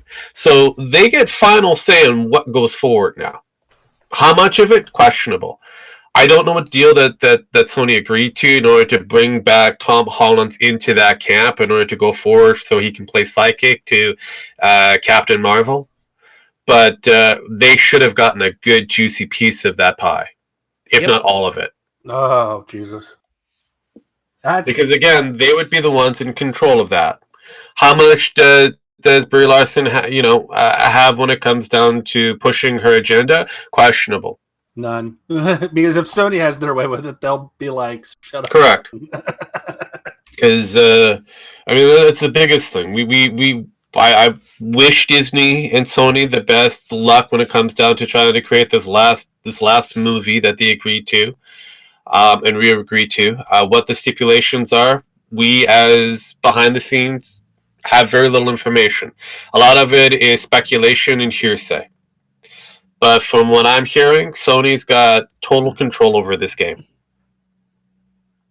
So I love Sony because they're a Japanese company and they don't care what's between your legs as long as you can get the job done. Sony Entertainment is one of those big ones that just kind of go, we want the money. And right now they're controlled by a certain guy who doesn't like comics, who never understood the whole idea of this hero movie thing. He wanted to continue doing something else. He never wanted Spider-Man.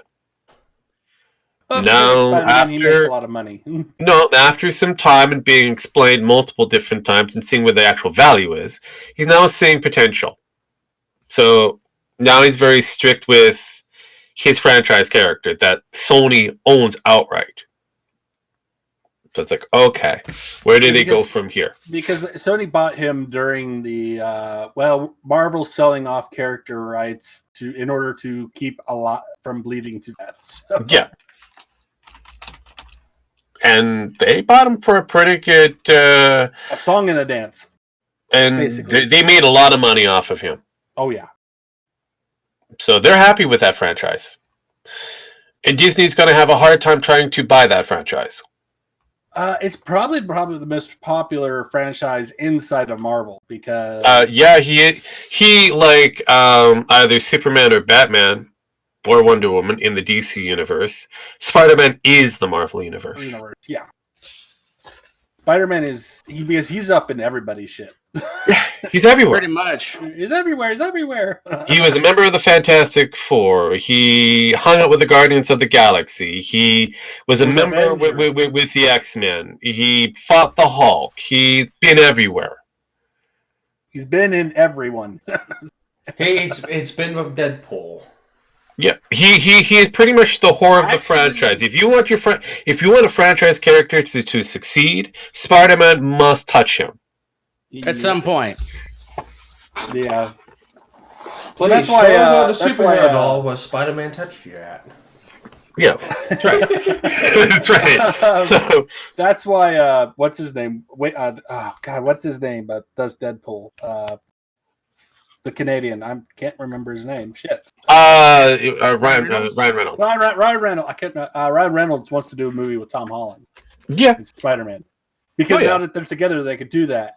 And I hope they make that happen. It could ultimately happen. It depends on how much money that Sony is going to be getting out of it. So yeah, it's possible. But at the end of the day, will Disney give up the Fox franchise that is Deadpool to Sony for a song and a dance, or just for that moment in time. I don't think they will.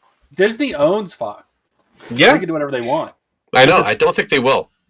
You don't think they will? Nope. Not after the situation they had with Spider-Man. I don't think they will. Probably now, if they were not. going to sell off the character, yeah, that's possible, because right now all of the X-Men characters are worthless on paper. Oh, yeah, they are. So, well, except for Deadpool. Deadpool's probably the most successful. Well, and even then, the Fox, president didn't want Deadpool to happen. Oh, really? Yes. So that's the thing. I mean, it took fan pressure in order for Fox to actually push out Deadpool. Time out. Is that the reason why they made him so fucking horrible in X-Men's Wolverine? Yes. Yes. Yeah. God. Oh yeah.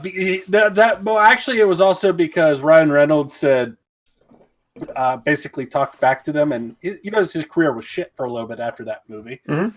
Well, the reason that is because he openly protests, "This is not Deadpool." Or Wade Wilson? What the fuck are you doing? Correct. And it was Wade Wilson. No, it was. And he said, "Go fuck yourself." Yeah, it was Wade Wilson. He got the character of Wade Wilson correct in X-Men's Wolverine. He didn't play Deadpool. He didn't play the Deadpool in that. He only played Wade Wilson. They asked him to come back and reshoot some scenes, and that was a different actor. And he told them to go fuck themselves. Yeah, because it was Wade Wilson, but it was not Deadpool. He didn't play Deadpool. The guy had his mouth sewed up. That was not him. None of those scenes were him. Well, I know. There's a lot of CGI. That's not what I'm trying to say, Jim Max. I'm saying the movie, it portrayed Wade Wilson correctly. It did not portray Deadpool correctly. That's what I'm trying to say. Yeah, no, that is correct. No, that's what I'm saying, too. I mean, they did get Wade Wilson right, but just barely. They barely let a lot of his stuff on there. He needed to have more mouth on him. Yeah.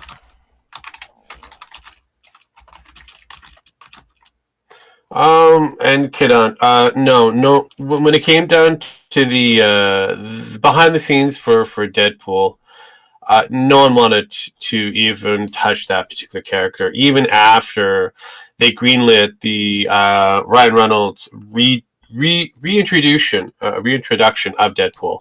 They were hoping that it shat itself. Being successful, they went, okay, here's a bit more money, but you ain't going to get any more money after, up to this point.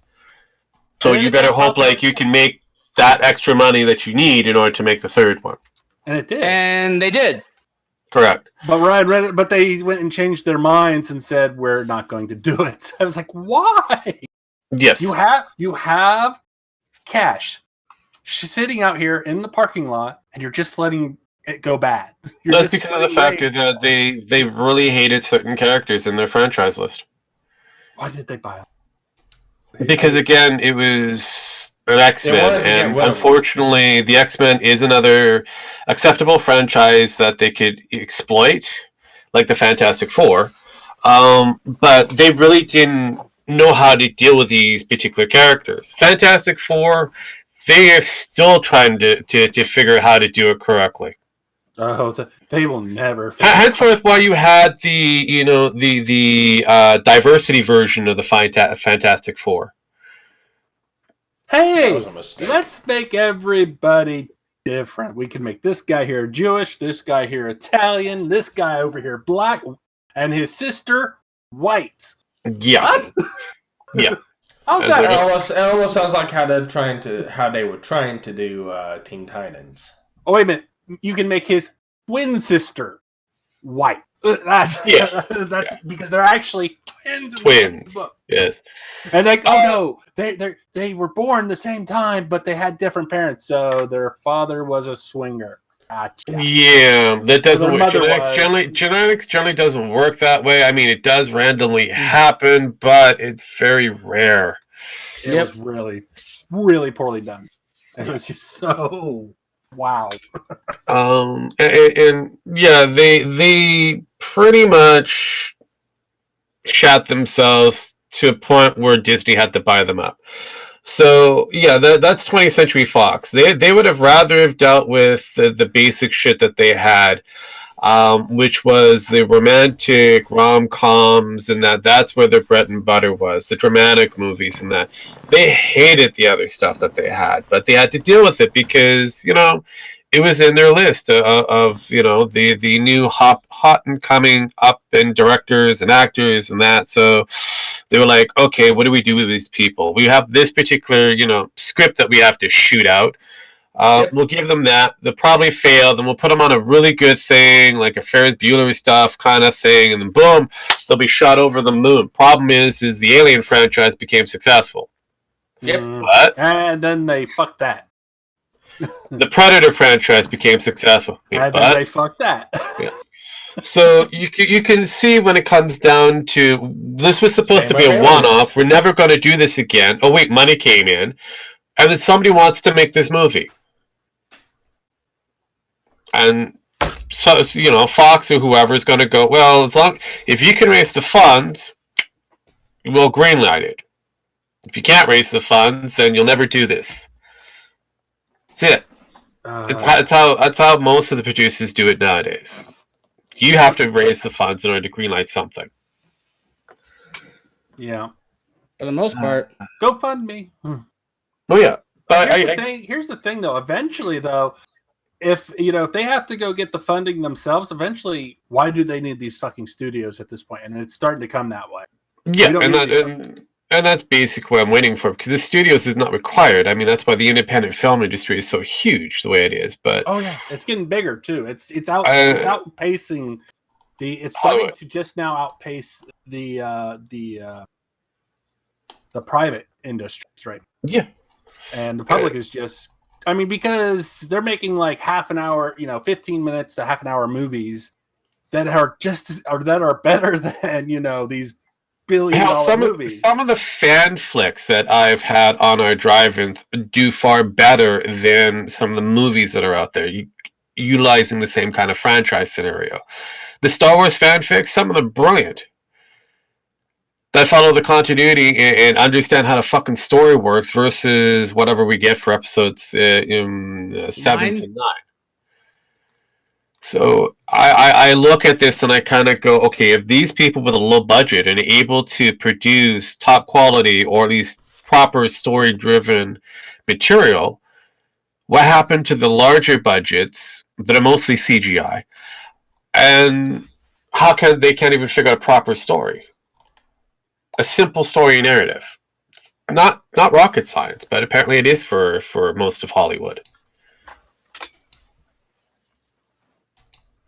Another reason why, a road such as myself or other people within my background have always got away from the old movies, because of the factor that we've lost in touch what it is to be, human. That's kind of a dark point to take it at. Well, then we're witnessing the end of Onision. That's a fun thing. We are, aren't we? Yes. How much of it will truly end and how much of it's just a lot of show, I don't know, but he's slowly losing it. But then again, he's already lost it before, so I don't know. We'll wait and see. We'll just have to wait and see. But yeah, he's put out another a video of him crying now. So feel sorry for me. Onision is back on track. I want to see if this is successful or a complete catastrophe for him. We'll have to wait and see. Oh, and then there's the pig monkeys that came out. The pig monkey hybrid has been unleashed on China. Pig monkey? No shit. Yeah. They biologically created a hybrid of pig and monkey merge. Nice. Okay. What are they trying to do? Recreate the fucking Avatar universe or something? No, what they're doing is they're remaking a live-action version of Amnesia. Oh, wait a minute! God. So they made they. You're saying they took a pig and a monkey and put them together? They made a mogwai. Kind of, a mogwai. Oh my god, we have gremlins. They've made a chimera piglet that contains the DNA of both the pig and a certain type of monkey. It's a mogwai. Oh my god, we have a mogwai. But it looks like a piglet. Oh. Just very dark in complexion. They made a black piglet almost. Oh, okay. Okay. But yeah, it has some of the DNA strands of a certain Was this Japan ship, or China that made that? No, it was China. Chinese lab. Okay, that actually makes more sense. They made a They've been wanting to bring them to the gremlins. True. It's getting closer, and that's something it's kind of weird in any aspect. We're now making chimera type animals. Question: can you feed it before midnight? I don't know. I haven't really. We would have to ask. We would have to ask the scientists. But I believe the idea is these particular piglets, or these animals, are created for harvesting. Yeah. So is this so they can produce more quicker or? I would be under the impression that this would be a faster way to go back into the human harvesting market. Because again, human organs are hard to come by, but because you have this hybrid, both pigs, this particular pig and a particular type of monkey, share very similarities to humans. It'd be easier to remove them out of the equations without any ill will or whatever towards them, and then they can flood the black market again with their donated organs. Legally this time. Under a legal black market, yeah, legal. I guess you would consider legal because you're not killing people to get these organs. You're killing it's true. You're killing animals. See, that's where it gets and then they should be compatible with human beings. I say the word should. Should is the key word, and when the first person dies from some sort of genetic disease or becomes a zombie, what if they transform? I'm like I said, I'm waiting for this is why I said they're trying to make a live action version of Amnesia. Or Dr. Moreau's Island. Yes, Dr. Moreau's Odyssey. It's Fear the 12 Monkeys. Yeah, that too. Or 12 Monkeys, or the movie 12 Monkeys. That's kind of why I was going with it. Yeah, but so we're looking at a take on a human monkey pig hybrid. So is Brad Pitt on the table first? We'll have to wait to find out. Sorry. That was too soon. Well, with that, I think we ran on long enough. Have we? I don't know. I mean, I still had the flat earther thing because they're talking about the space hotel that's happening in 2025. That is most likely the completion date for the space hotel, and they're like upset with that on their end. That's never going to happen. We want video evidence of blah blah blah blah blah, and the other side going, well, even if we give you this evidence, you'll never believe it. So. Yeah. Dear me. That's why they need to come up to the coming space out hotel. of veneers. Space. More evidence. You want evidence? Go up to the space hotel. Yeah, but even then, Sparky, if you put them on the fucking shuttle itself and you launch them into space, they're right on the actual precipice of looking at the planet itself. They'll still say, "Oh, it's CGI'd." So, how long do you think we are from, at this rate with genetics in China, how long do you think we are from, I don't know, say, the movie Titan becoming a reality? I would say at this rate, if we continue down this vein, I would say you're looking at the reality completing by 2050. That's about when the movie did. So, it is on that list of happening. We are getting there faster and faster because of the ethic and morality changes from country to country. Well, it's not our ethics; it's China's ethics. And no, again, like I said, but like that exactly what I said. The changes of the ethics and moralities from country to country. It doesn't affect us on the Western Front because our ethics are different than it is on the Eastern Front. This goes back down to the other conversation we had, where the moralities are different, or the ethic understandings of each is going to be different. So, I know Sparky wants us to wrap this up, obviously. Well, I mean, so I'm going to give him the floor to get us the fuck out of here. Okay. Anything anyone wants to show before we get out of here? Well, the only thing I always will shill and always will attempt to shill is the factor. All you have to do is head over to www.gnfnetwork.com for all of the GNF related activities. That includes stuff from Draconith, myself, Pan, Nemo, or anybody else we had within the GNF structure. That includes you, Sparkles. I don't know why, but it does. I love how you call you Sparkles. And the other thing I like trying to shill is this. You know what to do with that big fat butt. God damn it! All in all, I'm good. He's trying to steal Cadunt's bit because Cadunt's called me Sparkles for God knows I don't know how long now. I've been calling you Sparkles ever since I met you. I only met Cadunt recently. Well, that's been about over a year and a half now. So I'm calling you off and on Sparkles and rejecting Mega Man characters. So I think it's a natural state, unfortunately, when it comes down to nicknames for you. Probably. It's very limited. But with that, the only thing I'll show is tomorrow. We should be streaming 7 Days to Die. If not, I'll find something else. Yes, we are. We'll be streaming tomorrow, 7 Days to Die. Like I said before, as for the other side stuff, we are good to go. For GNF, we have 2 weeks left on the GNF roster before we call it a vacation time. For them, we have the holiday special on the 25th with myself and Draconith, but that's also the same time I do my Christmas stream as well, so that's going to be fun and interesting.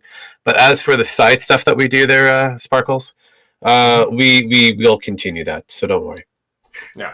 All right, so we'll have 7 Days to Die tomorrow on my stream in GNF. I will have a Super Mario World episode out for Tuesday because I'm trying to separate, trying to premiere and stream on the same day to kind of help analytics on the channel. And just if I decide to stream or something like that, it'll be random. It probably won't be fully announced until like the next day. So I'm not for sure there'll be anything else. But with that, hit the music. Thank you for everyone that showed up. We had actually a lot of people today. We had several people today. You had some people showing up and leaving and coming back. So you had a lot of individuals. So all I can say is thank y'all for coming to listen to us banter about bullshit and tea cakes. Yep. Thanks for watching. You can like and subscribe. Check out more of the videos on my channel, and same with GNF on the Twitch side. Check out their website, and everyone else is in here. Draconeth. I always have trouble. Gator Cadunt. But it's okay. Draco, you can check out some of his stuff on his Twitch channel. He plays games. That's Draconith Fire Soul for those that have been playing along. The reason why I made it that way, so it's hard for Sparky to pronounce. But anyways, and then Jim Max, he does random stuff every now and then. You'll see him tomorrow on 7 Days to Die if he joins. Oh yeah. God dang it, Bobby, God dang it. Yeah, nope. Well, with that, thank you. Please like and subscribe, and have a good day. Play safe, everybody.